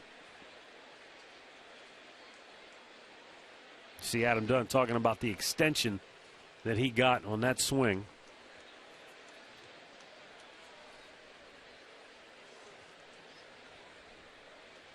In the old school parlance, he had what they call light tower power.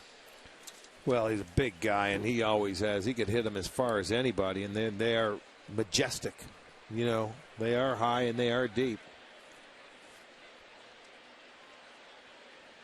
I always look at their hitting coach, Todd Steverson, sitting there talking to Beckham right out in front of him.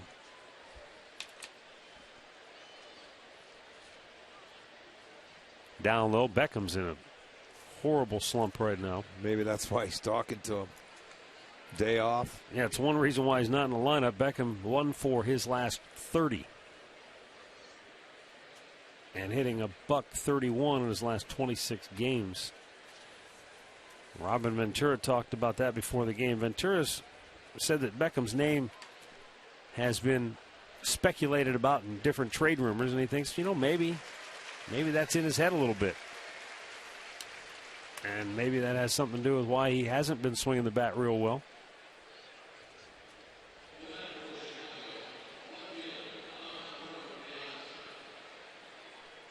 Indians finally able to retire Gillespie. He has been a royal pain in their side this year.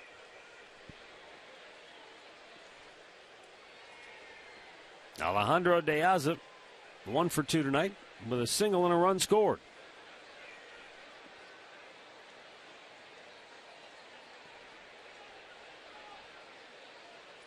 Breaking ball in for a strike.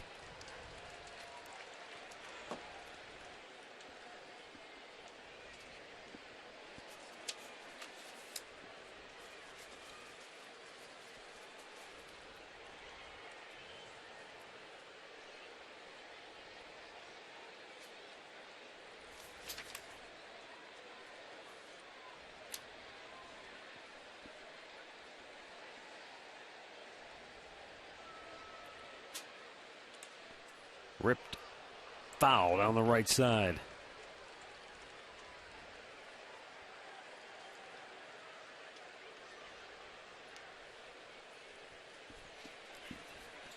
Hey, don't forget tomorrow, a little bit of earlier start time. We've got a 3 o'clock game between the Indians and the White Sox. You can see it right here on Sports Time Ohio. Zach McAllister will get the start for Cleveland. Scott Carroll going for the White Sox. Indians Live gets started at 2:30. First pitch, 3:05.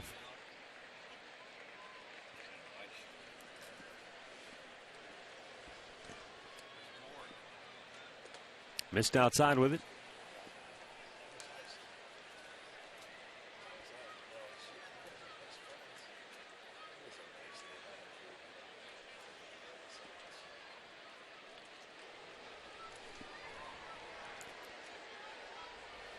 Kluber's 1-2 offering. Back out of play.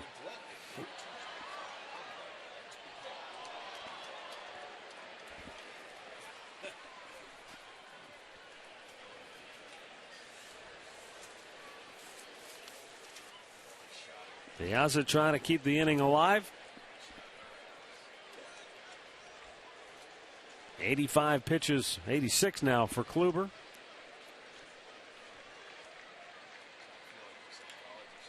And a routine bouncer to second base will get him out of the inning.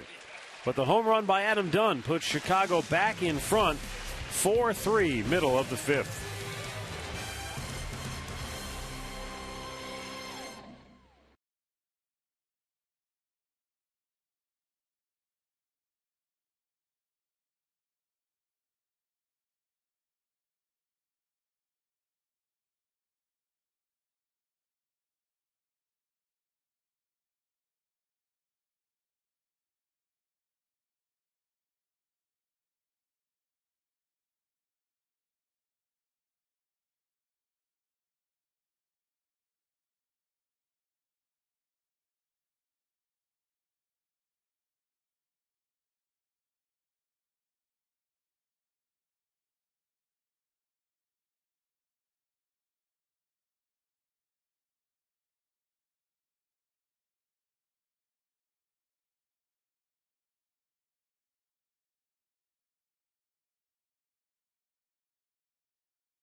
Take on the Texas Rangers on Saturday, August 2nd.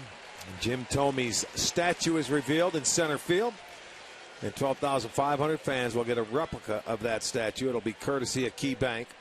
Visit Indians.com for your tickets. That's August 2nd. Rangers are in town. And as Dribble Cabrera will lead off the bottom of the 5th now for the Tribe. single and a walk here tonight.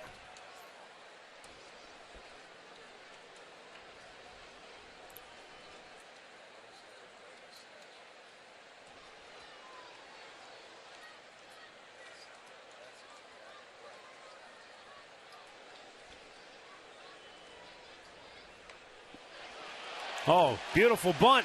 Noesi will have no play. He fires it down to first, but no chance. And Cabrera's got himself a bunt single to lead off the bottom of the fifth. Boy, I mean, and a winner. Just a perfect bunt by Asdrubal. He dropped it down. He deadened it. Look at, he stayed in the batter's box, made sure he got the bunt down first. And, man, you can put it in your pocket because that is a great bunt. Well done. The one thing I like, look at that. He stayed in the box. He moved up and just waited till he put it on the ground before he started running out of the batter's box.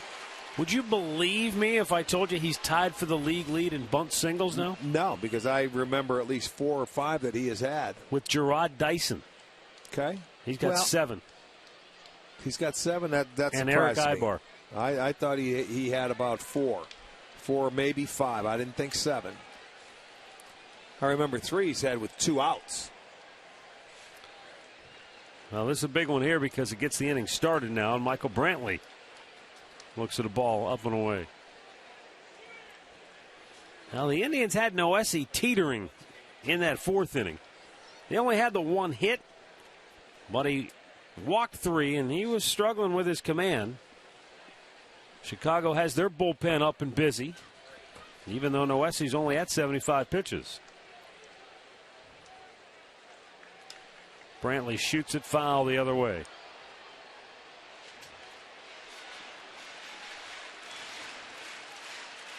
Wow, 7 bunt hits. That surprises me. Love it. Get the inning started.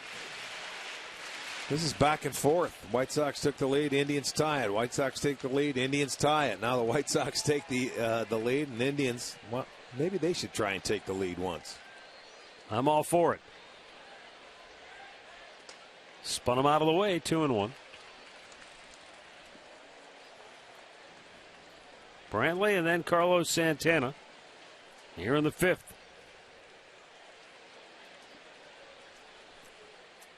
Noesi, 41 of his 77 pitches have been strikes.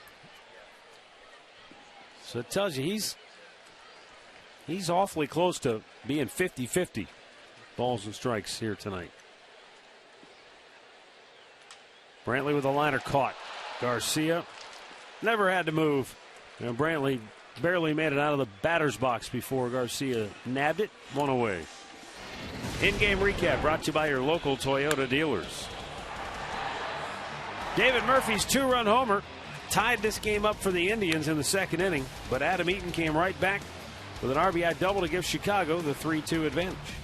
Indians would tie it back up, and Adam Dunn put Chicago back in front with his solo home run. Now the Indians trying to answer once again.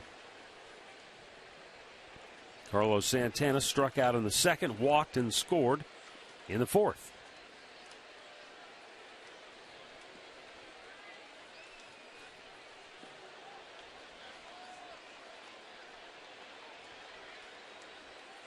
Andre Rienzo. He started against the Tribe. Yeah.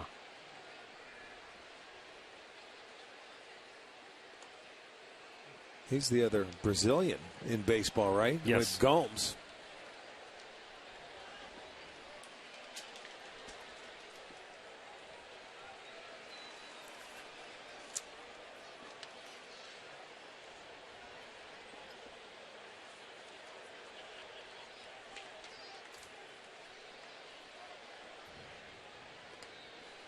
Takes again. It's a strike.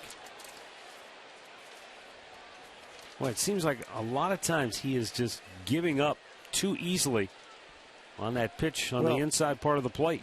What he does, he puts his hands up, and he must be looking away to get some swinging room and think he's going to get the pitch called a ball because his hands go up, but he's not.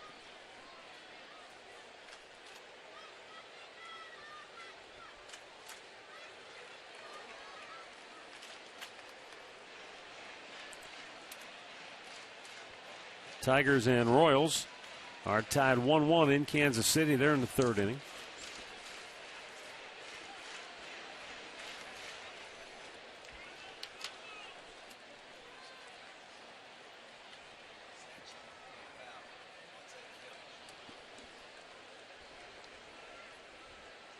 The 1-2. Strikes him out.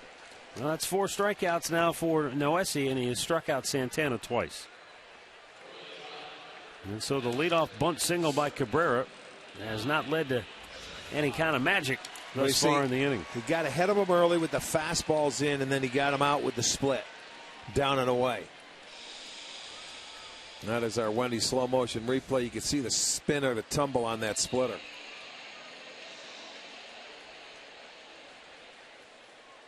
Lonnie Chisenhall singled his last time up.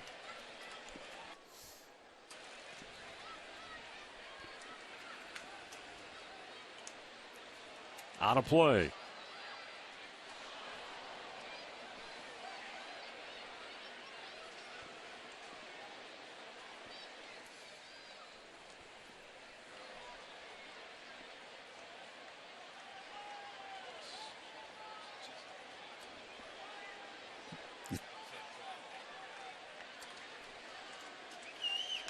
Ripped foul, right side.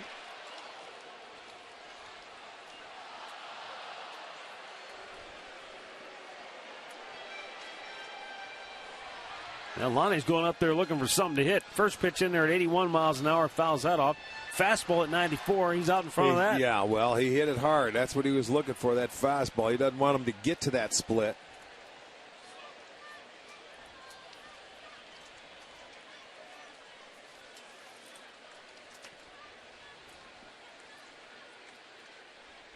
The 0-2, he wants it down and in. Go. Yeah. He didn't go around, and he's out. But Cabrera saying they never tagged him. Let's take another look before we go to break to see if Terry Francona's got himself a legitimate argument here. Cabrera's saying, I'm not leaving the bag. I don't think he tagged me. Well, he felt he got his foot in there. Dan Isanya, the second base umpire, is the guy who made the call. There's another look. Well, the umpire is going to get in our way. He missed him. If you know what? If he got his foot, he's out. If he didn't touch him, he's safe. Let's see if he missed him completely. He missed him. You're right. The swipe tag. They're going to go for the replay, and he is safe because it was the swipe tag that came up empty. It was all air. So I agree with Cabrera there. At least on our shot that we saw, it looked like it was a sweep and a miss. Indians will challenge this. Dan Isanya made the call at second base. But again, remember, from his vantage point, he's behind him. He doesn't see the glove miss. See his eyes. He's thinking that Cabrera slid into his glove. Right. And you know what? When you're on the middle part of that field, we see that play a lot. That's called. Watch, they're going to get a look at it here. He's looking at it on the board now, and he realizes now that, wow, he never tagged him. So, we'll see. They'll get a good look at it in New York, and it shouldn't take long.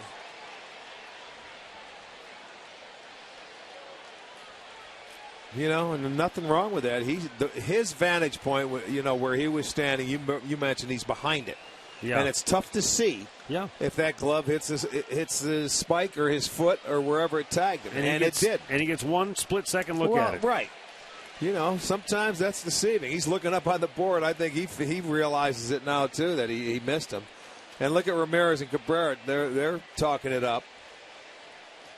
That's the thing now. There's no arguing anymore. It's just like, hey, go look at it. I think he was out. He's safe. Good challenge. Well, the important thing is to have a challenge to use. Right. Don't burn it early when you don't have a chance and then cost yourself one. But another thing, Cabrera came up and told his manager, hey, hey, I was safe. And he, that's why he came out. And then you get video proof of that as well. So when that happens, that's a good deal. Your players should give you a good idea. That's 10 out of 20 now that the Indians have been able to overturn. So give the stolen base to Asdrubal. His 7th. In the meantime, Lonnie Chisenhall's down on the count 1-2. I'm glad I don't make that out when the umpire says you're out that ends the inning, because I'd be fixing my card all.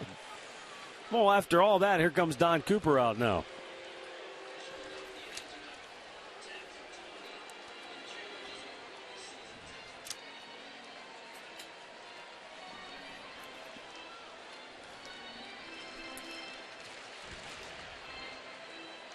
Well, I think he wants to talk to him about Chisenhall in this situation with first base open. Now that the base is stolen, you got first base open, you have Swisher on deck. Maybe how he wants to go about pitching to him.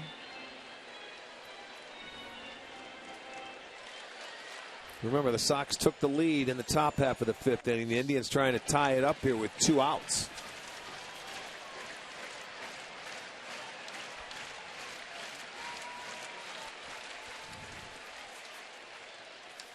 Lonnie lines it into center field, a base hit. Cabrera coming around third. Eaton's throw to the plate. He is safe. Ball goes to the backstop. Chisenhall goes into scoring position. Cabrera a little slow to get up. He slid in safely, and the Indians have come back to tie the game at 4. How big was that challenge now? Rather large, my friend. Rather large. Chisenhall goes to second base on the throw. Might be an error on Eaton as it comes in. This will be our McDonald's. I'm loving it. You got to love the 2-out base hits. Lonnie hit a pitch off the plate. He really did hit a good pitch. Eaton gets it on one hop. We'll see the throw. You know, it was sort of up the line towards the third base bag, and that's why Nieto couldn't get it, because the runner's coming in. So he had to let it go. And Cabrera slides in safely. It gets by, and I'm sure the error will be on Eaton. But a 2-out base hit by Chisenhall, well done. They come right back and tie the game. And an opportunity now with another 2-out base hit to take the lead. So the error is charged to the center fielder, Eaton.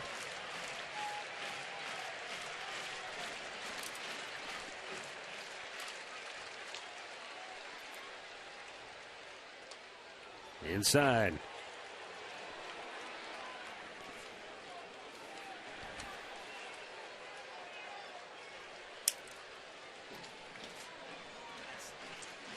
What a big challenge.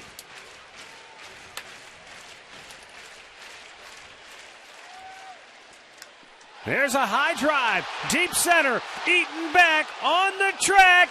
Goodbye!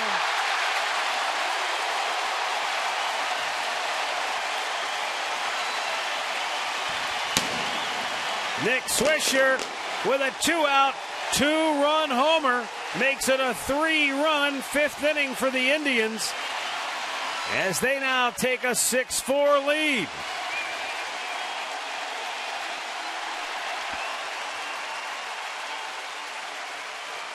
Boy, the Indians have absolutely made the most out of their second life here in the fifth inning.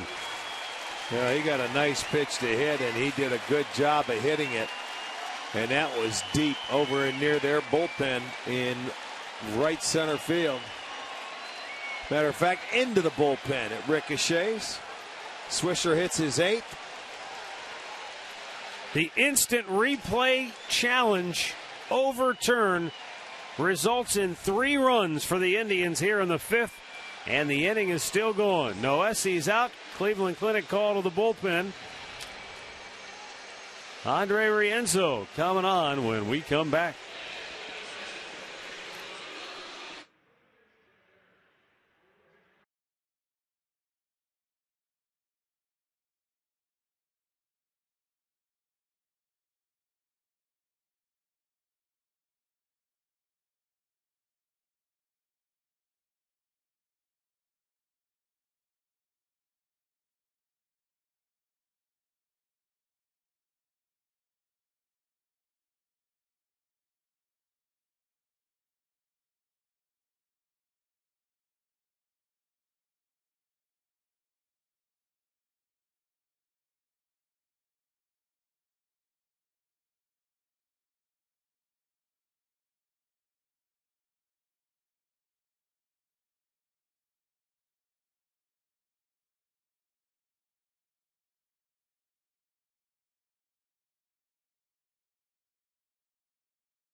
Well, the Indians have a 6-4 lead now, thanks to Nick Swisher's 2-out, 2-run homer here in the 5th.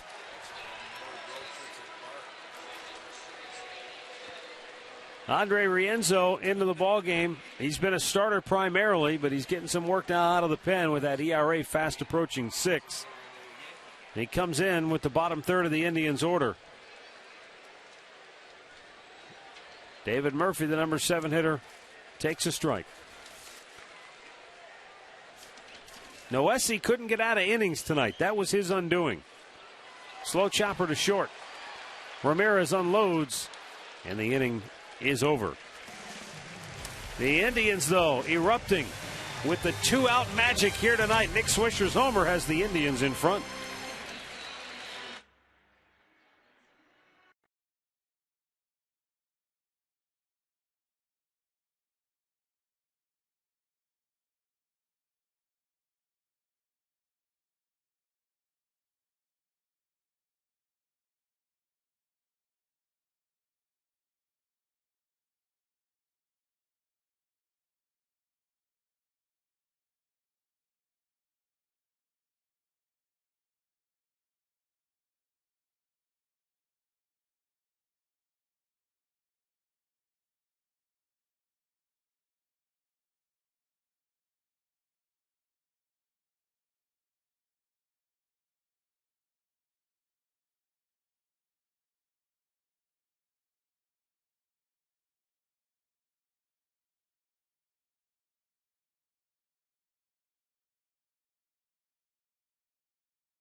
Now, Indians doing it with 2 outs. Their last 9 runs have been scored with 2 outs, going back to last night's win over the Yankees. Well, 4 for 7 tonight, 2-out hitting 328 on the homestand, 20 for 61.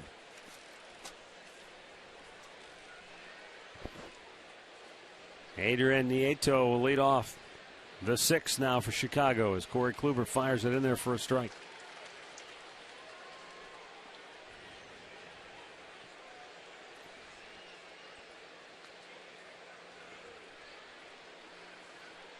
Most likely the last inning for Kluber tonight as he tries to go out and throw up a 0. Keep his team in front. Been tough, though. This has been a seesaw battle tonight.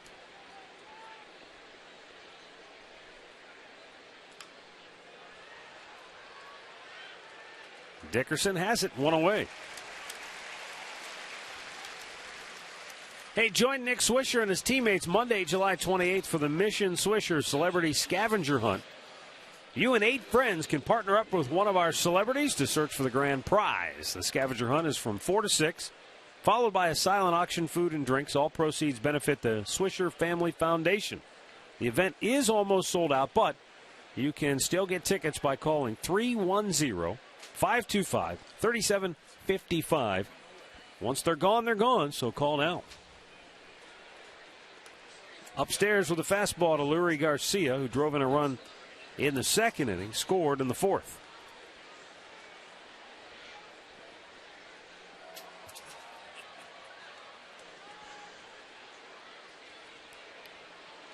Breaking ball in there for a strike.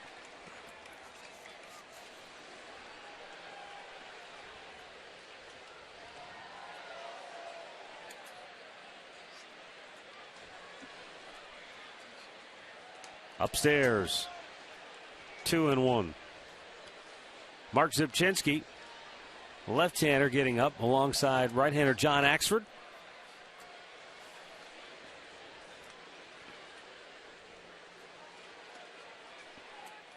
And a foul back. 2-2.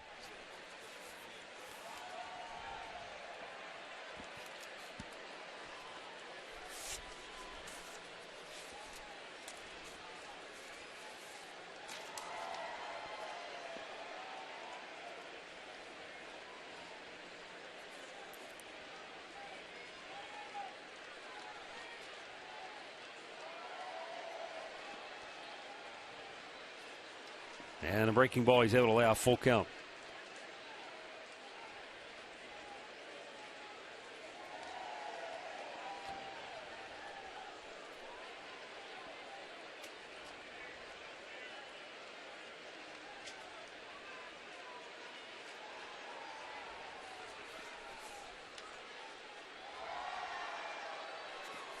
If the Indians can hold on and win this tonight, it would put them back at 500 for the first time since June 20th, which was right before their last road trip when they went out west.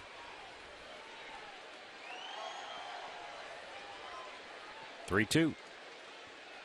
Oh, man. I mean, Corey Kluber's looking off. Gary Cedarstrom's had a weird strike zone tonight. He thought he had strike 3 called. It didn't help that Gomes couldn't catch it. If he catches it cleanly, maybe he gets the call. I don't know. Well, it has movement on it. You can see Gomes go down to pick up that ball. And maybe he's upset himself for not holding on to it. It's about as much emotion on the field as you'll see from Corey Kluber. I think he was clearly unhappy there that he didn't get the strikeout call. Instead of 2 out, bases empty, 1 out, leadoff man to the plate, Adam Eaton, who doubled in a run his last time up. Pitch outside, 1-0.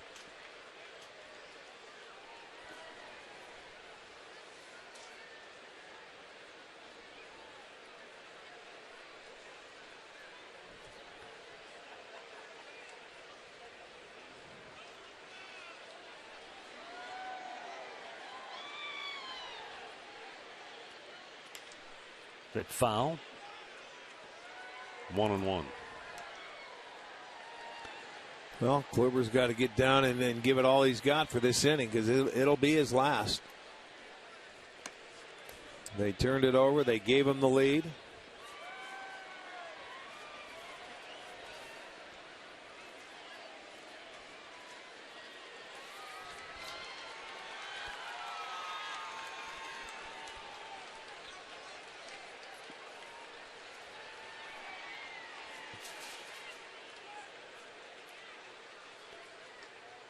And Rick, regardless of what happens in terms of how Mickey Callaway and Terry Francona shape their rotation after the All-Star break,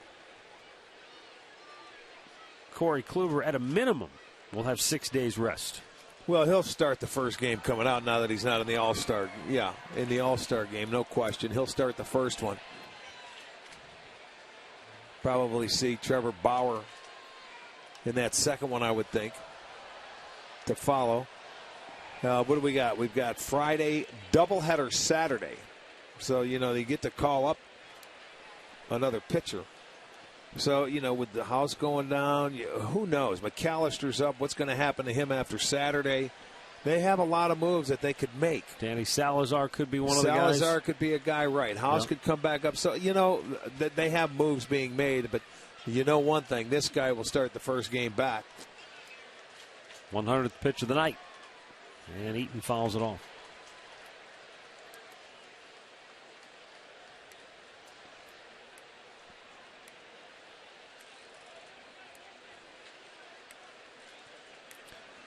Yeah, and that could change by the time this weekend's over with. I don't think so. They should be the first 2 out of the chute, and then whatever happens after that, that's decisions they have to make.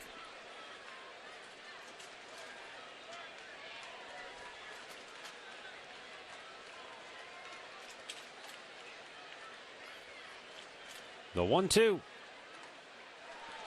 Look at him. He's looking off again. See, he's not happy with Gary Cederstrom. No, he's not hasn't getting got a it all pitch night. called. I mean, he's been there all night long. And he can't catch a break. He is fuming. Yes, he is. This is the cutter. Outside part of the plate. Gomes is sitting right there. And he hasn't gotten it called. And you know what? Try pitching like that when you're making your pitches. And normally they're called strikes and you're not getting them. By the way, Gary Cederstrom has the plate for the All-Star game. He's named the crew chief. Out of play, 21-year veteran, but I don't know if it's one of those nights for him, but from the outset, I mean, there were pitches even early on I'm going, wow, that's awfully. Well, I mean, we could talk to Kluber after the game. He's not going to say anything, publicly to say. I mean, that's what you have to deal with. There's times you go out there, if you think you're making your pitches, you're not getting them called. Well, you got to get them on the plate a little bit more. You have to make an adjustment. Unfortunately, you're right. He never shows emotion. He's a flatliner out there. You can't tell. But I think that last look we had on his face, there was. Runner goes, and Eaton fouls it away. Now you see he swings at it there with 2 strikes. If an umpire calls that pitch first time through, the hitters will end up swinging. When you take those pitches, those borderline pitches, and hitters, they're going to make you. They're not going to start swinging at it until they get to 2 strikes. I mean, it's a tough pitch to hit, and it is borderline. Who knows? I mean, from that angle, we can't tell if it's on the plate. It's close, and I would tend to say that if a guy never shows emotion, looks upset, then I got to go with him. I mean, we've watched him for couple of years now, and he's never ever shown up an umpire, but you can tell he's out there saying, wait a minute. Well, that's up for his catcher to do some talking too. He's got to sit back there and let the umpire know if they're good pitches.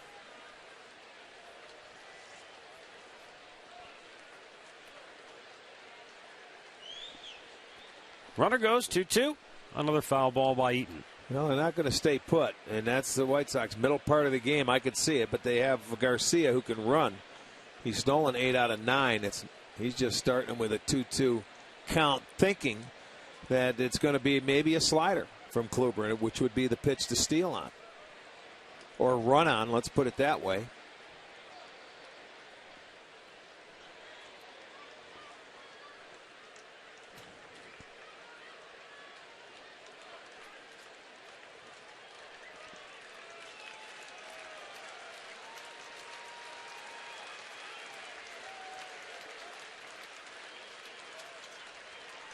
Draws the throw.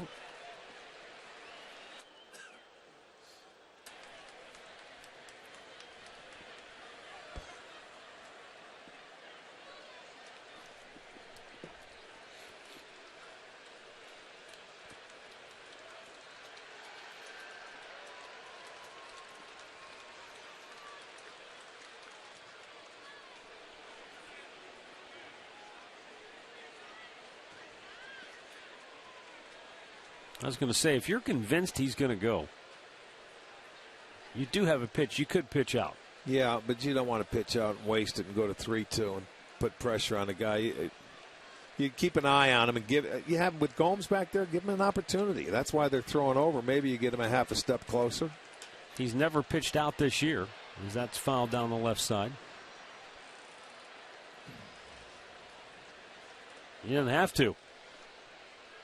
You don't have to with Gomes. No, that's right. If you give him an opportunity, he's got a really good chance, one of the better throwing catchers in the game, of throwing him out. But he can't get a chance to throw him out because Eaton keeps fouling everything off. Yeah, he's doing a good job. He's making Corey Kluber work. Kluber now at 105 pitches. Still just 1 out here in the 6th. And he hasn't really had an easy inning tonight. He's had to grind through every inning, which is rare for him.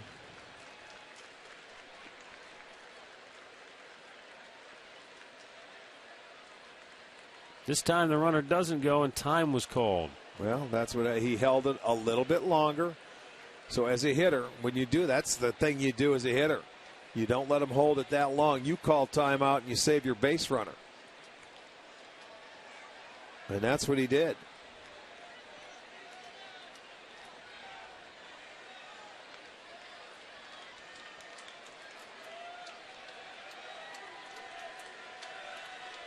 Runner holds.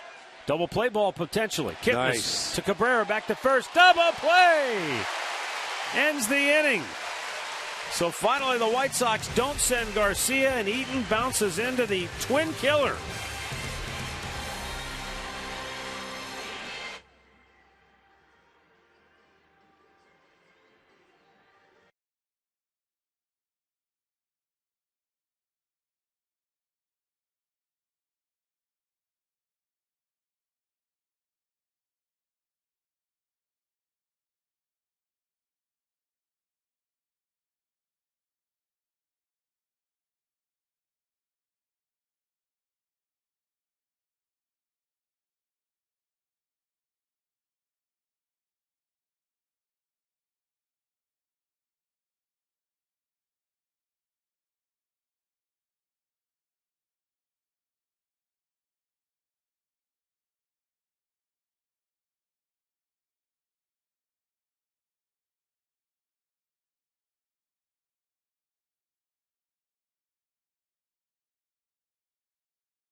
Kona gets a pat on the chest, which means you're done. Good effort. It took 10 pitches for Kluber to finally get Eaton to bounce into that double play. But he got out of the inning. Had a clean inning as far as not allowing any White Sox runs to score. So he keeps his team in the lead. No, he'll be done. Yeah, he'll be done. He'll have an opportunity to be the winner. Do not be the loser.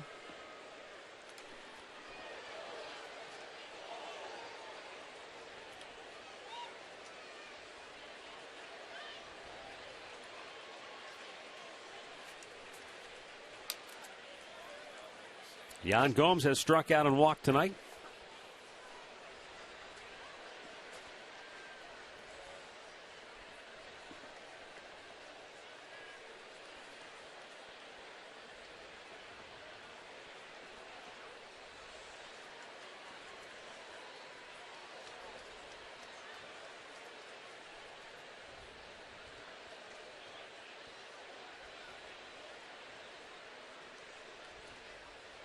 A little bit low. 2 balls and a strike.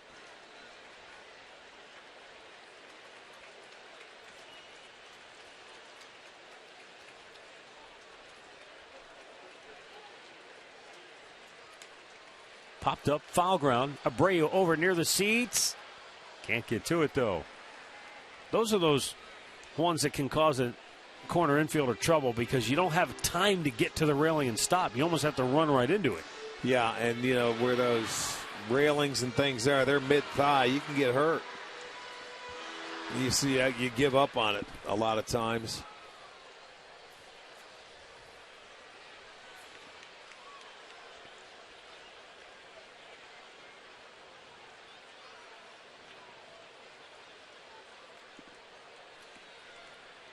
Two. I seem to remember, maybe it was a This Week in Baseball highlight way back when, but didn't Toby Harrah go flying into the seats trying to make a play like that from third base? He did. He made a play like that in Len Barker's perfect game. That's what I'm thinking of then, yeah. Maybe that's what I'm thinking over of. at third base, it was a foul ball. It was a great play, and it wasn't considered a great play because it wasn't between the lines. Right. You know, but he did certainly make one there, yes.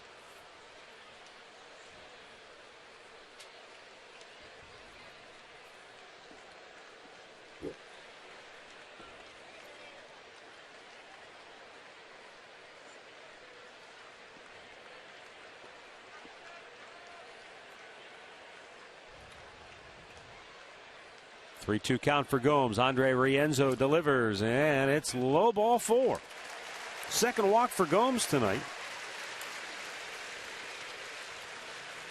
Sometimes, Rick, you have to keep your cool, keep your composure. Kluber thought he had strike 3, didn't get the call. He's upset, clearly.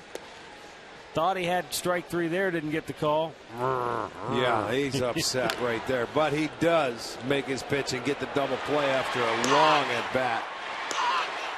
That's about as much emotion as you're going to see. How about that?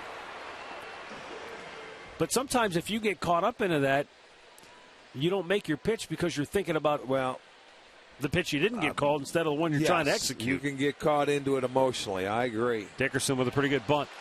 Bare hand grab at third by Gillespie, and he throws him out. Sacrifice goes 5-3. Time now for our AT&T fan photo of the game. Don't forget, too, you can always tweet your photos to us using the hashtag STOFanPhoto.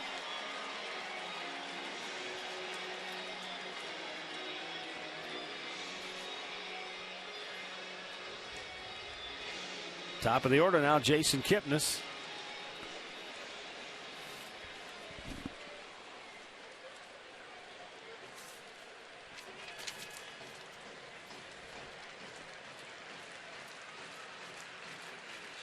You know, that's the other thing about Corey Kluber.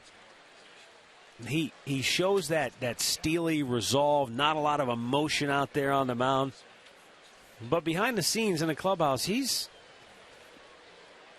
kind of a sniper. He's got a good sense of humor. He's funny. He jokes around. He has a good time with his teammates. You wouldn't think so because of the emotion you see in the dugout and on the field. But he's a normal guy, has a lot of fun. He's going to be a leader for this ball club. He went out and bought T-shirts and passed them out to all his teammates today. And on the T-shirts, they said JK Construction. And on the back it says, I break it, you fix it. Because JK, Jason Kipnis, has a little habit of breaking things when things don't go well. Well, and so there's Kluber, though, with his sense of humor, saying, okay, you know, he's seen him maybe take a bat and break something or whatever the case may be, but he goes out and buys T-shirts and passes them around to everybody. Well, they wore T-shirts for him for the bingo. All-Star break, and bingo, he's going to return the favor. Yep. All in good fun. Ball 4, and that goes to the backstop. So down to third Crossed up goes Yan Gomes. That's got to be a pass ball. He was crossed up there on that pitch.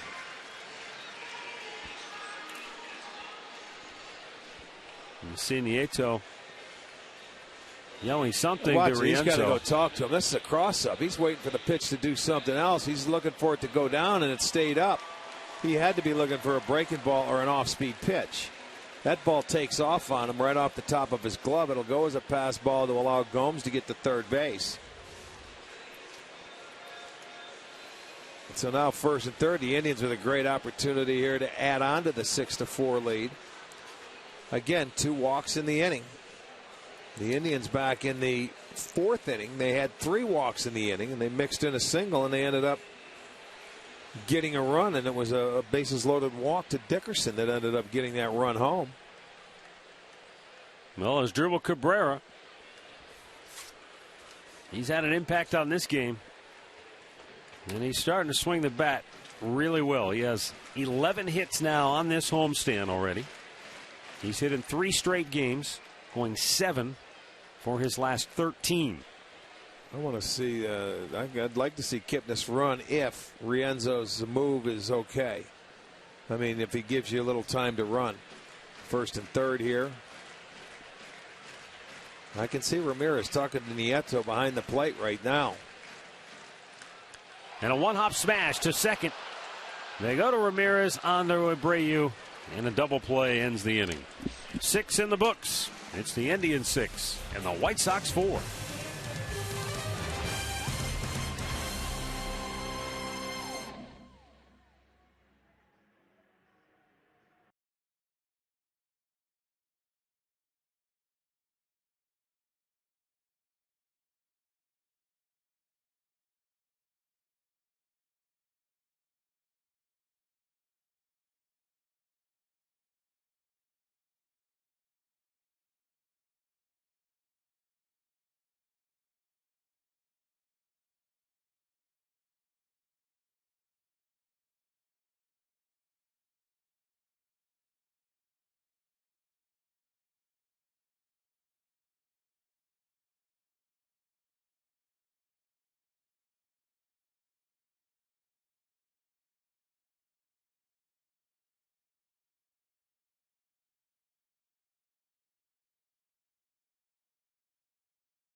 Baseball's best and brightest will gather in Minnesota.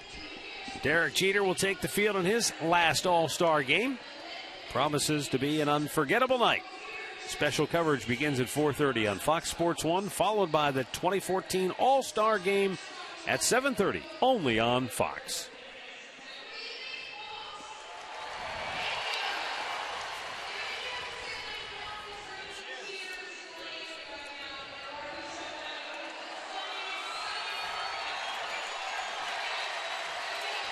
John Axford for the 41st time this year, 2 up, 3 down, a 3.5 ERA. He's got the 2, 3, and 4 hitters due up for the White Sox here in the 7th. Ramirez, Abreu, and Dunn.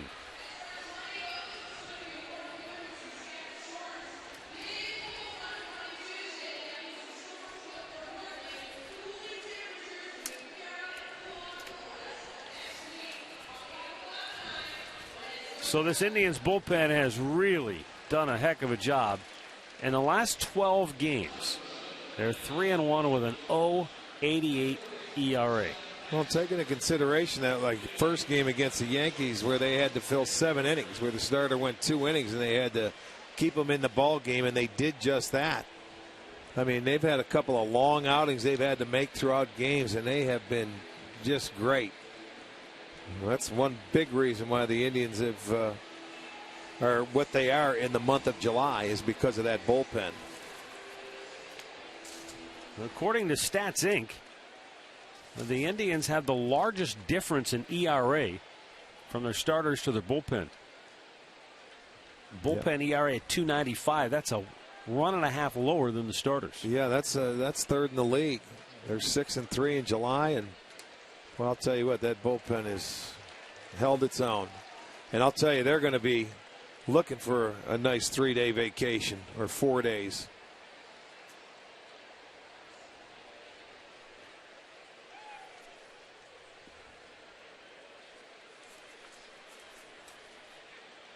Curveball and a foul back.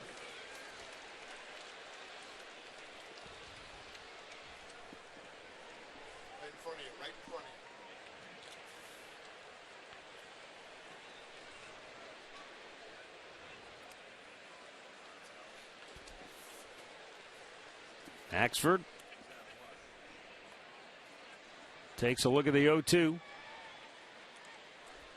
And it's outside.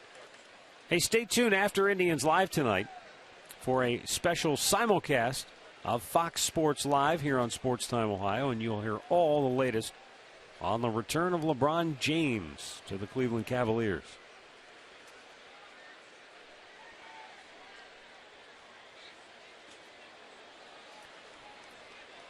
Well, they got ahead 0-2. The last two haven't been anywhere close. When you talk about that Indians bullpen and the difference in ERA, they've made 324 appearances this year. No other team has made 300.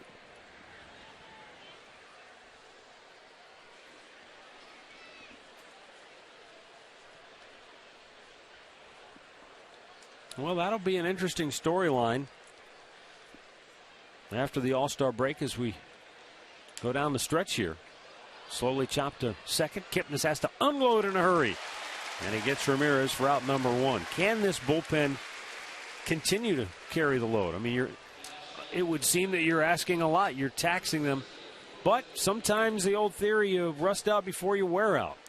I don't know. We'll see in August when the dog days get here, because that's usually when you use them a lot. Sooner or later, they have to hit a wall throughout the course of 162 games. It's nice when those starters can go 7. But, boy, they have been inconsistent this year when it comes to that.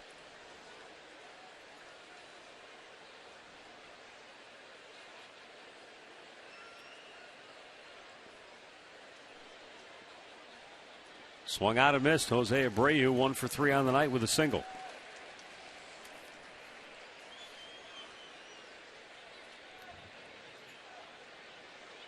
In his last 7 games, John Axford has allowed 1 earned run in 6 2/3 innings with 9 strikeouts. The only problem, it's been the same problem for him all year: 4 walks. Well, that's the inconsistency, and this is a good curveball. Right there, he's throwing it for a strike, not trying to get the swing and miss.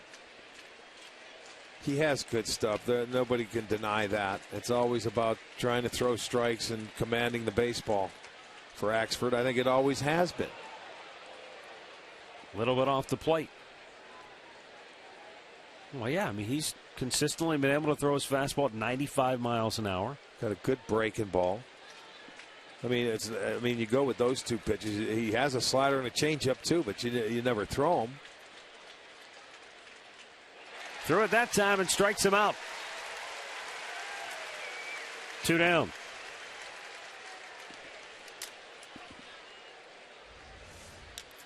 And here's the slider, not the curveball. Unless he tightened it up. He might have tightened it up. Threw a little bit harder and didn't get as much break as he did the one before. Yeah. You know, he took something off that pitch before. Got bigger break to it. With 2 down, Adam Dunn, the batter. He's 1 for 3 with a home run. And he drops a big curveball in there for strike 1.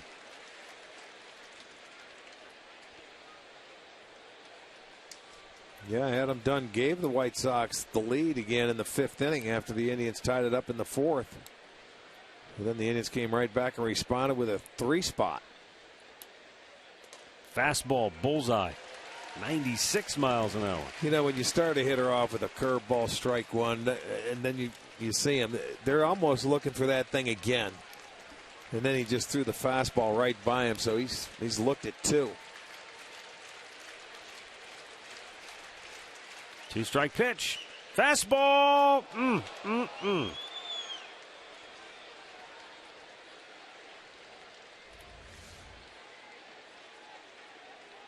A little low. It's a big man up there, down and away, just off. A Nissan pitch tracker. But a good spot for Axford. Yeah, really. I like that, but this guy takes it. Breaking ball down and in. He was able to lay off 2-2.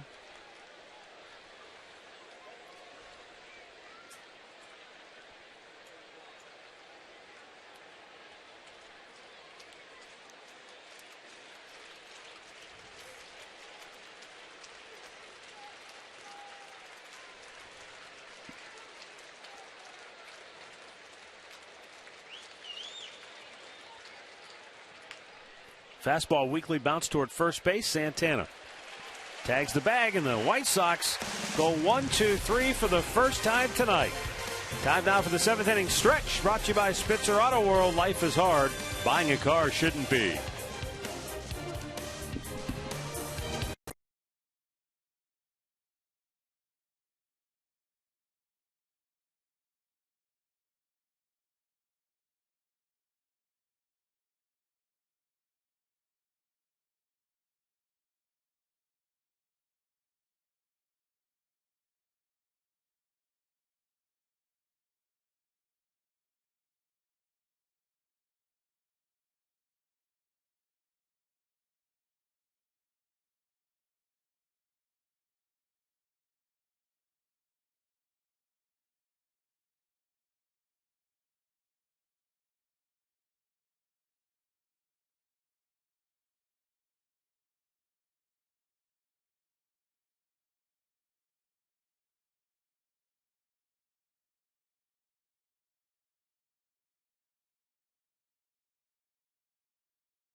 And we'll give you a look in at Progressive Field from our Panini's Overstuffed cam. On a beautiful evening here, Yeah. huh? July evening. Fireworks coming up after the game. After the game, full moon out there. Just a festive atmosphere in downtown Cleveland. The news earlier tonight, LeBron James announcing he's coming back home to play for the Cavaliers.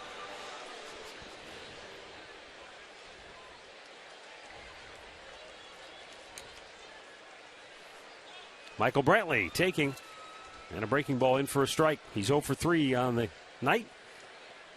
Brantley, then Carlos Santana and Lonnie Chisenhall.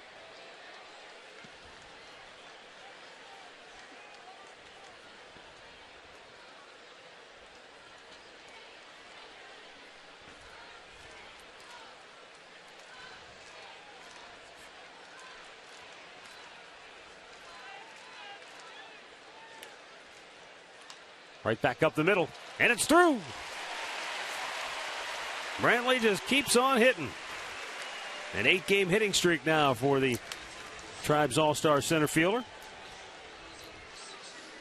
As promised earlier, it's Miller time, brought to you by Miller Lite. Back in the 5th inning, Rick, this is a huge turning point in the game. It certainly is. The steal, he was called out. Cabrera says, no. He never tagged me. He went to his manager. They overturned it. Chisenhall comes up with a big base hit. He goes to second. Swisher steps up.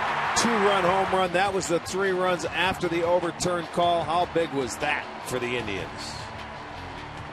I mean, there is a great example of why instant replay has been clamored for years in baseball. Well, think about it. Now, normally you go out, you argue with the guy, he can't change the call.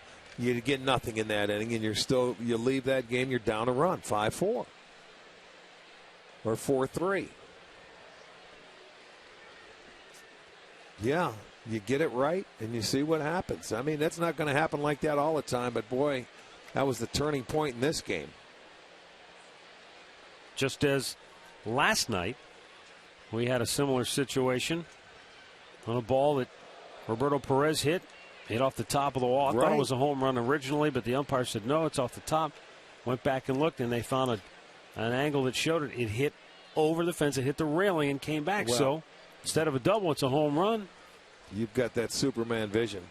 And you know what? Like in tonight's game, nobody got ejected because it was a wrong call. Yeah. Player, manager, it doesn't matter.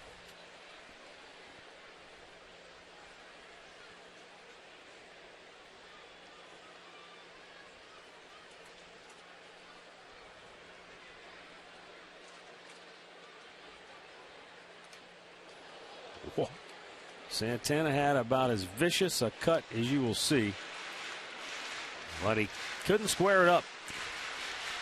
Well, you said it earlier about these two teams. They like to score from the 5th inning on.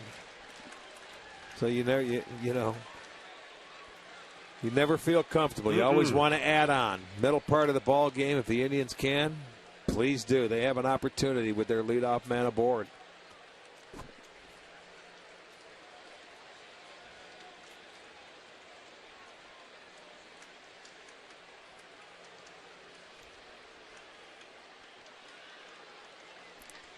Tigers lead the Royals 2-1. They're in the 5th in Kansas City.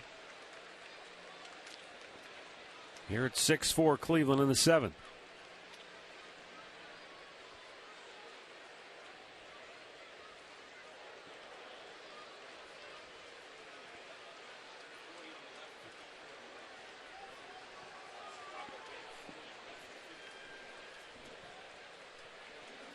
Lonnie Chisenhall waiting on deck, and Santana awaits the 3-2 pitch. We'll see what Brantley's doing. Got to imagine he's moving.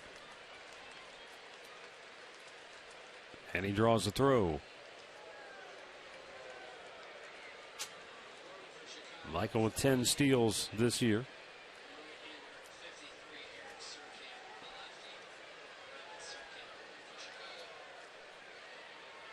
There goes Brantley. And Santana rifles one into right field. Down the line it goes. Viciedo can't cut it off. Brantley around third. He's going to score. Into second base with an RBI double is Carlos Santana. And it's now a 7-4 Cleveland lead. Santana with his 12th double this year and his 37th run batted in. You know, he hit a rope down into the corner, and that's why you start your runner. You have a lead, you stay aggressive. Francona does that, and Brantley able to come around and score from first base. There you'll see the jump. Once it gets by Abreu, rolls down into the corner. By the time Viciedo gets his baseball, Brantley is on the run. He knows it's down the right field line. He peeked in, and you just keep right on running. Mike Sarbaugh says, let's go, pal. Score that insurance run. It's a 7-4 ball game. And out comes the skipper now. He's going to make the change after a pitch. Unusual that you see a guy throw a pitch and then he makes the change. Maybe he wasn't ready out there, the left-hander. I don't know. I don't know when he was throwing, but you're right, it is. Yeah, Surkamp is coming in, the left-hander. So we've got a timeout. Eric Surkamp is coming on when we come back. 7-4 Tribe.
Stay tuned for Indians Live, presented by Conrad's Tire Express and Total Car Care, coming up after the game here on Sports Time Ohio. And then following that, a special simulcast of Fox Sports Live right here on Sports Time Ohio for all the latest on LeBron James' return to the Cavaliers.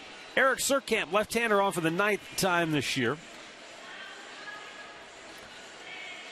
He was recalled in late June from AAA Charlotte. He's been basically a left-handed specialist. Lefties over 10 against him so far in 8 games this year. So looks like Robbins just trying to hold it right where it's at. Facing Chisenhall, you got the switch hitter Swisher on deck, and then Murphy, a left-hander. So maybe he feels those are the 3 he wants from the face. The Indians with 1 in and nobody out, and Santana at second base. He's gotten some big-time lefties too lately. He retired David Ortiz yesterday. Before that, he came on and faced one batter against Seattle on July the 5th. That was Robinson Cano. Retired him. Actually walked him. Well, sometimes when you're a left-hander, your ticket to the big leagues is getting left-handers out. And if you can get the good ones out, you can make a living. Chisenhall bunts it, trying to get the runner over to third. He'll do that. That's all right. Get him over. Good job. Nobody out. You got 3 runs, and why not? Time now for a Mazda game break. Once again, we'll go back to the studio. Here's Al. Hey, Matt, the Royals and Tigers playing a much more interesting game tonight than last night, though the Tigers still have the lead here in the first inning. Now All-Star Ian Kinsler, an RBI single, and that's been the difference. The Tigers up by 1, 2-1, 6th inning at Kauffman Stadium, Matt. All right, thanks, Al. That's the 24th sacrifice bunt for the Indians this year. Second most in the American League, says Tom Boschenik. And he would know because he keeps track of that sort of thing. Yeah. Well, he just gave me the bunt sign. Looking at him. Nick Swisher with a chance to drive in another run. Infield in.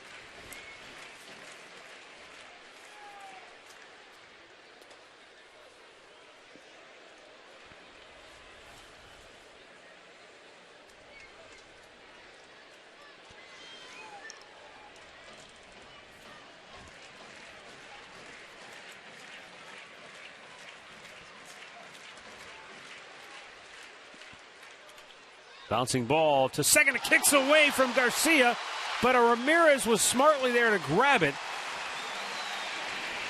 So Santana can't score, but Swisher's safe at first. Well, with the infield playing in, they want to cut off the run. And you're right, it's a heads-up play. It'll probably be an error on Garcia, as he can't catch the ball on the short hop, but it deflects to Ramirez. And how wisely did he just pick it up? He wasn't even concerned about first base. You still have the double play in order. He was looking at that run to score. But now you have Murphy, and out comes Robin again. He's going to make another move with the lefty on lefty. Well, they got Ryan Rayburn was announced as a pinch hitter. All right, I didn't see Rayburn. If they announced him, then that's why he's going back. So he's going to go to his bullpen. Surkamp faces two, sacrifice bunt, and did they give the error on that? Yeah, That's so it is an error. So he's out. Right-handers coming on next for Chicago.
Two on, one out. Indians batting bottom of the seventh. They lead at 7-4. The new Chicago pitcher is right-hander Daniel Webb. Webb coming on here after pitching an inning and a third of scoreless relief yesterday at Fenway Park. He's given up 8 runs, though, over his last 7 games. So he's in a bit of a rough patch. Well, one of those 4 wins he has on the board came against the Indians this year. He has pitched 4 innings against them, has not allowed a run, and 2 strikeouts. But he's coming into a situation now. It's first and third for the Tribe. There's 1 out. He's going to face Ryan Rayburn. They already have a 3-run lead. They're going to try and add on to that. Ryan Rayburn as a pinch hitter this year, 1 for 12.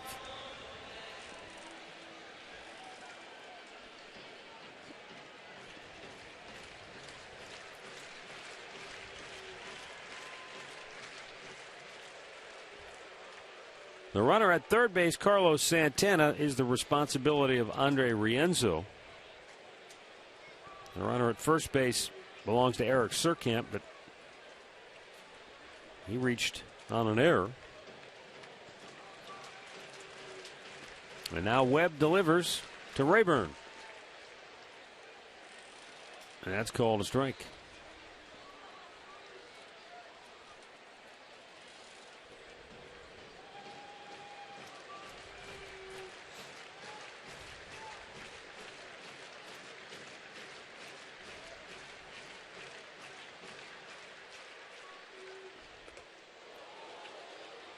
.95-mile-an-hour fastball and a count 0-2.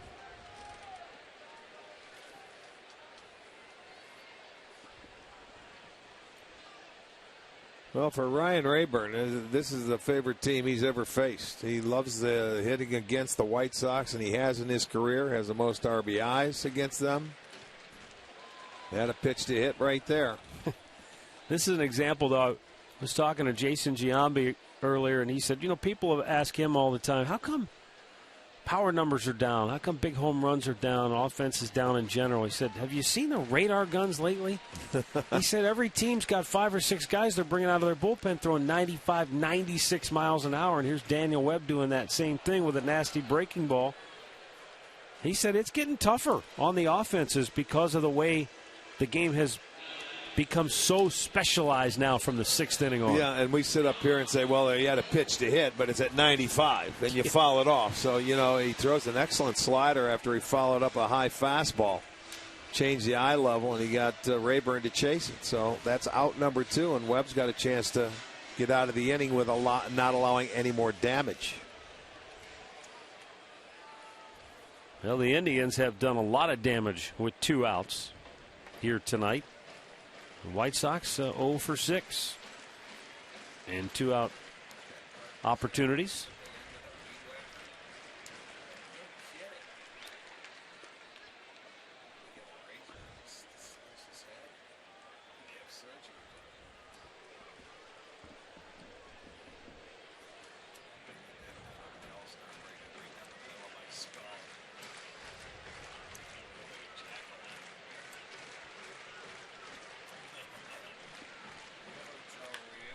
Ripped to third. Oh, what a pick by Gillespie.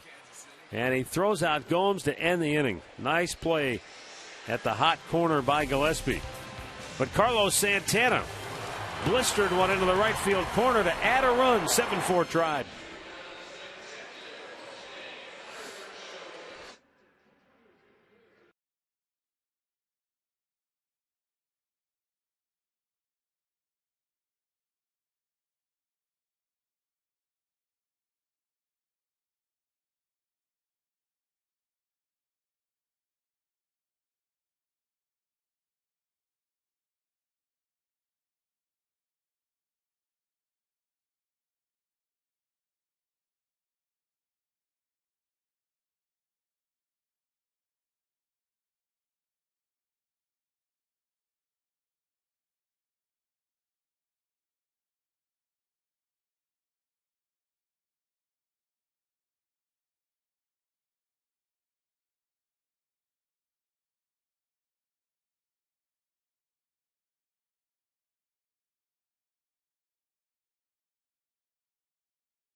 Telecast is presented by authority of the Cleveland Indians and may not be reproduced or retransmitted in any form.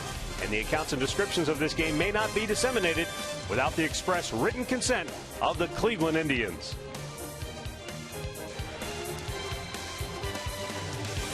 Indians Live, presented by Conrad's Tire Express and Total Car Care, is coming up next here. After the game, Al and Jason back in the studio will have the highlights. Break it down for you as the Indians try to hold on and close out a 7-4 victory. Brian Shaw on to pitch the 8th. He's got 5, 6, and 7 due up for Chicago. Diane Viciedo, Connor Gillespie, and Alejandro De Aza.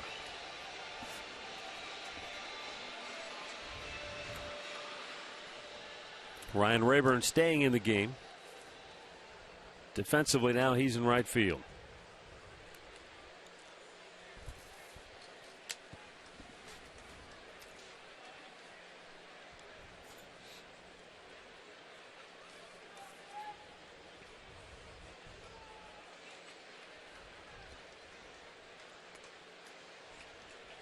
Viciedo takes a breaking ball for a strike. He's 0 for 3. He has struck out twice tonight.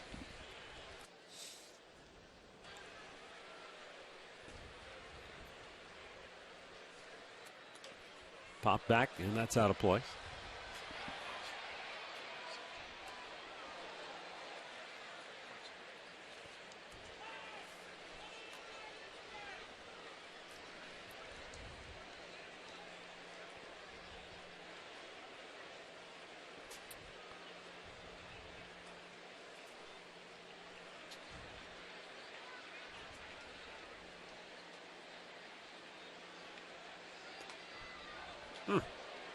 Just a little bit outside, 1-2.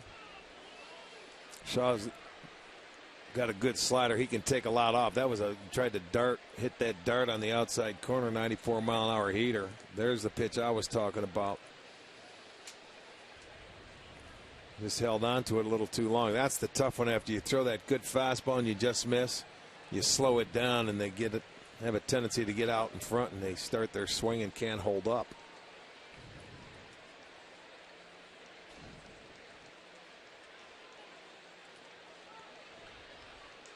Well, Viciato doing a pretty good job of laying off from 0-2 to 3-2.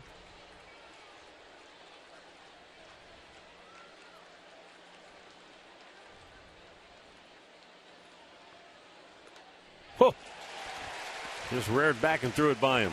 Strikes him out one away here in the 8th. Well, it's been a crazy day in terms of Cleveland sports and what has transpired. Here's Tribe skipper Terry Francona on LeBron coming home.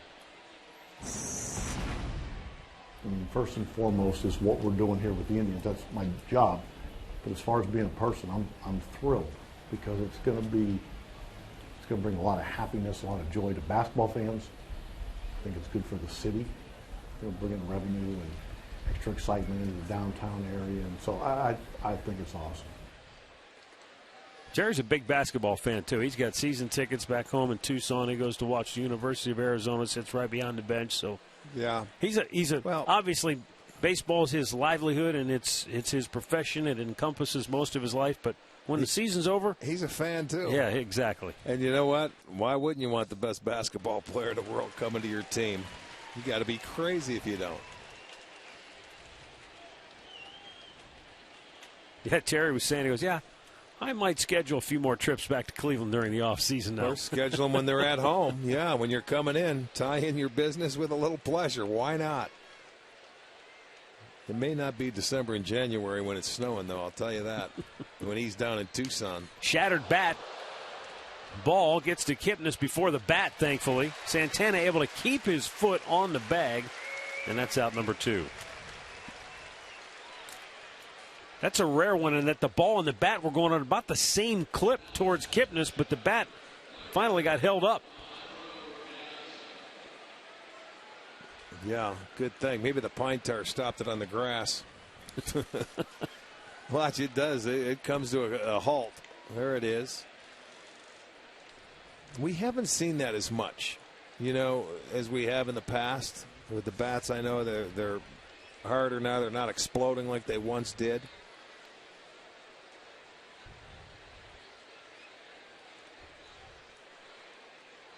Well, every bat is closely inspected now. You'll notice even on the bat Diaz is swinging, there's a spot just above where he puts his hands. It's a little white spot. Basically, it's a clear spot so they can take a look at the grain before they put the lacquer on it. And that every bat is inspected, and if the grain's not just so, it gets thrown out. Can't use it.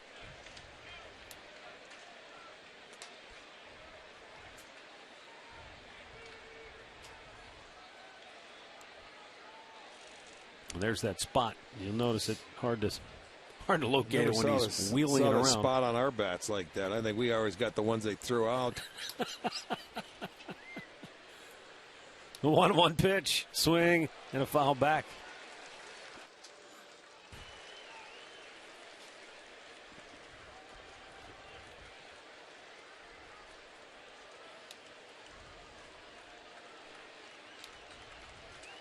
I won't name names, but somebody was telling me a story about back in your era. Buddy Bell showed up for a game one day and didn't have any bats for me. He said, well, then I'm going home. Pitch on the outside corner. Rung him up. 1, 2, 3. Go the White Sox. Shaw strikes out a pair. 7-4 Tribe.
8th inning. Daniel Webb, who got the last 2 outs in the 7th, staying on the pitch here. Chris Dickerson will lead it off. Then it's Jason Kipnis and Asdrubal Cabrera.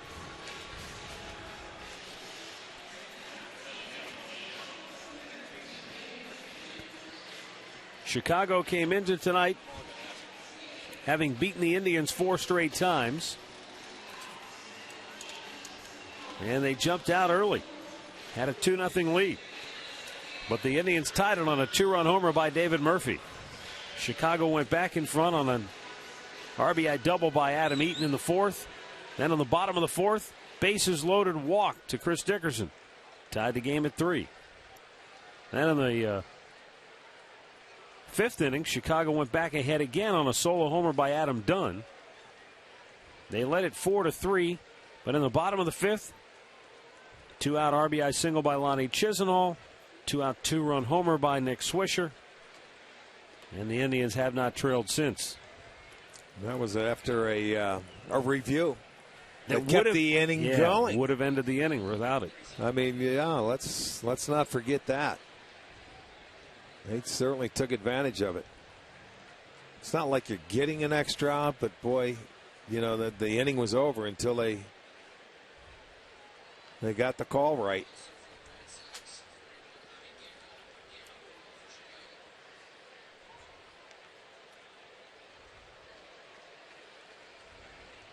Two and one to count.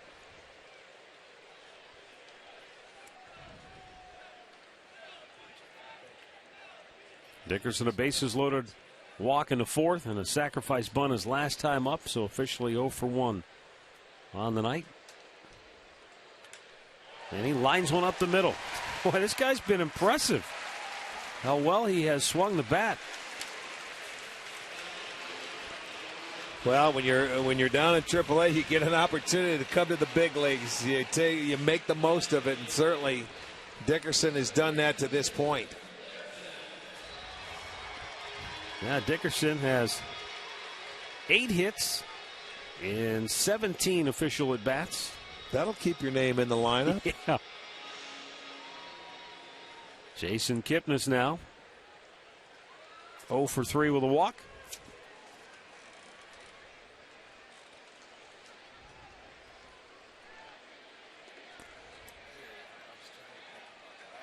And out goes the catcher, Nieto.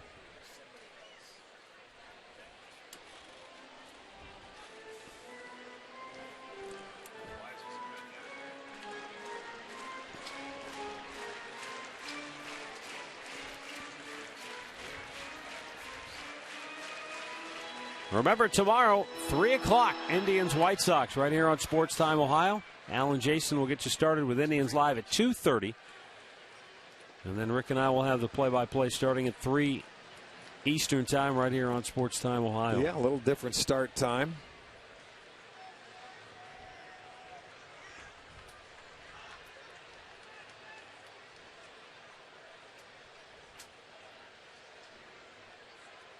Down low.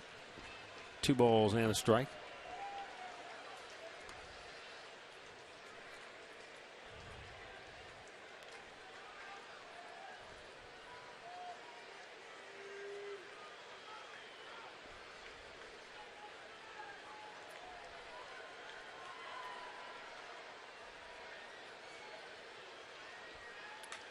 Kipnis with a slow roller to second. They get the out there, and they just do turn the double play.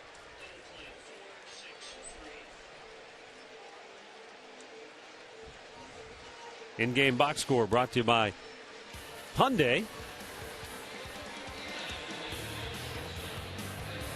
Indians using the long ball tonight. 2-run homers from David Murphy and Nick Swisher. Lonnie Chisenhall with 2 hits. Michael Brantley extending his hitting streak to 8 games. Santana with a base hit. He's hitting 4 games in a row now. And Chris Dickerson picking up another hit for the Tribe. So Bat's doing the job. And again, the Indians, you get to that 5-run mark.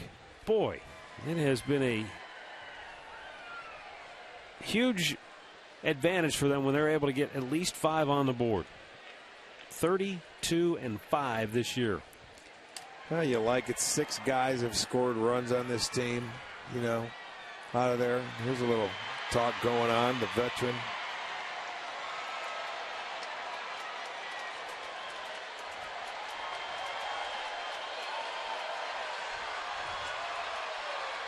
Cabrera swing and a miss, and the count 0-2.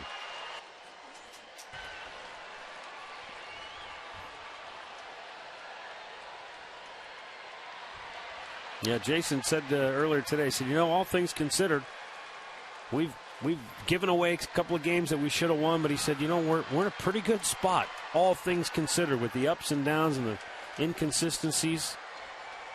They still have a shot. Cabrera strikes out. Inning is over, and we go to the 9th. Indians 7, White Sox 4.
Indians lead it as we go to the 9th, and it's a recap now of our Wayside Furniture keys to the game. Corey Kluber went out and gave him 6 strong innings. They kept Jose Abreu in the yard. That's okay. And, you got to win in the Central Division to win the Central Division, and the Indians have been okay at that, but they have to do much better. Yeah, as a matter of fact, yes. They're in a stretch now where they're starting to play nothing but the Central, so it'd be nice to get on a roll. The White Sox are on the other side of that. I think they've lost 8 straight in the Central Division. Cody Allen coming on, looking for his 11th save. He has been outstanding in that role. He's going to end up facing Nieto, Garcia, and 8 in the scheduled hitters for Robin Ventura.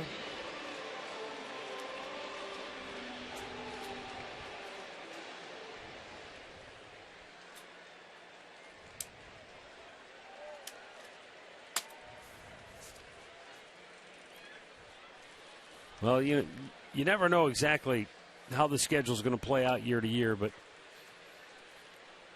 this would appear to be a very critical portion of the schedule. The Indians beginning a stretch tonight of 14 in a row in the Central. These 3 with the White Sox into the All-Star break, and then right out of the break, 4 in Detroit, 3 in Minnesota, 4 in Kansas City. And then, after that streak is over, or that stretch is over on July 27th, the Indians won't play another team from the Central until August 19th. So they'll go almost a month out of the division before you get into the stretch run. Very important stretch. Yep. Very important.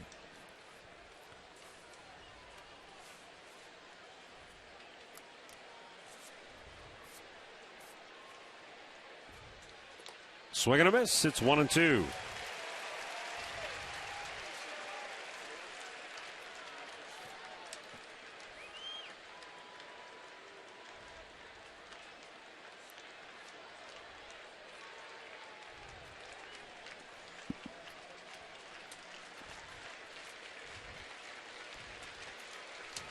Cody Allen now with a 1-2 offering. Blows it right by him. One down in the ninth.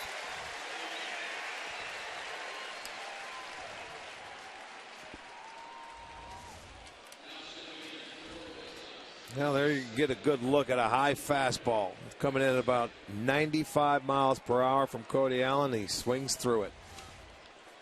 Tough to get on top of that one there.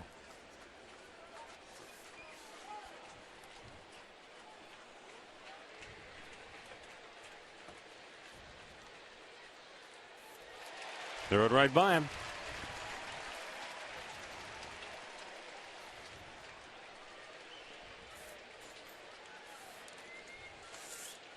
Leury Garcia with an RBI back in the second, scored a run in the third, walked in the sixth inning.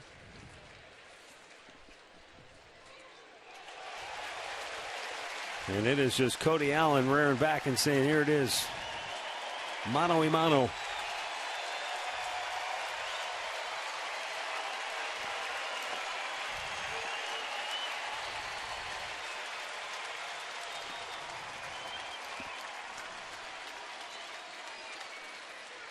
Struck him out. Pumped the fastball by him. 2 down in the ninth.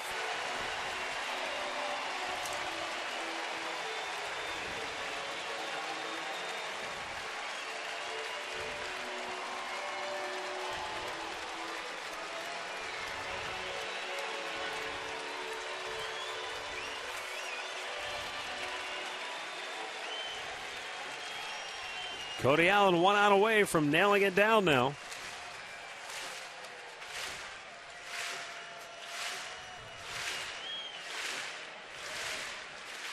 Breaking ball in there for a strike.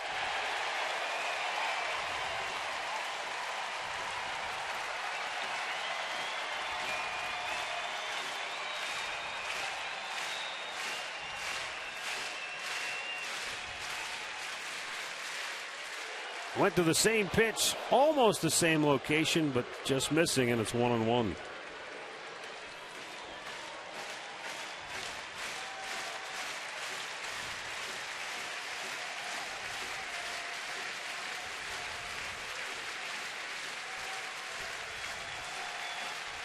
Cody's 1-1.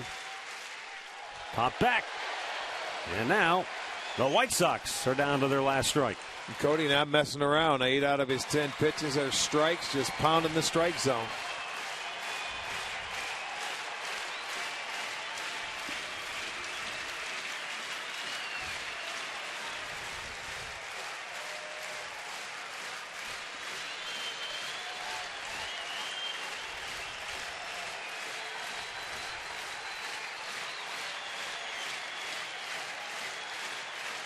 Now the 1-2 pitch. Popped up foul, and that'll get out of play.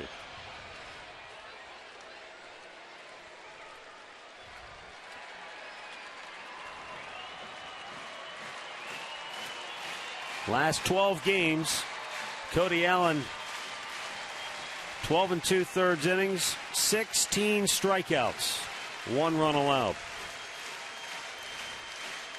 That was coming into tonight. He has struck out the first 2 that he has faced. And now the 1-2 to Eaton. Breaking ball struck him out. The Indians win it by a final score of 7-4. And the Tribe is back to 500 for the first time since June 20th. They've won 7 out of 10. They're now 46-46 as Corey Kluber gets his 9th win of the year. He's 9-6. Cody Allen gets his 11th save. The loser is Hector Noesi, who drops to 3-7 as Chicago falls to 44-50 on the year. And with the win, the Indians snap their 4-game losing streak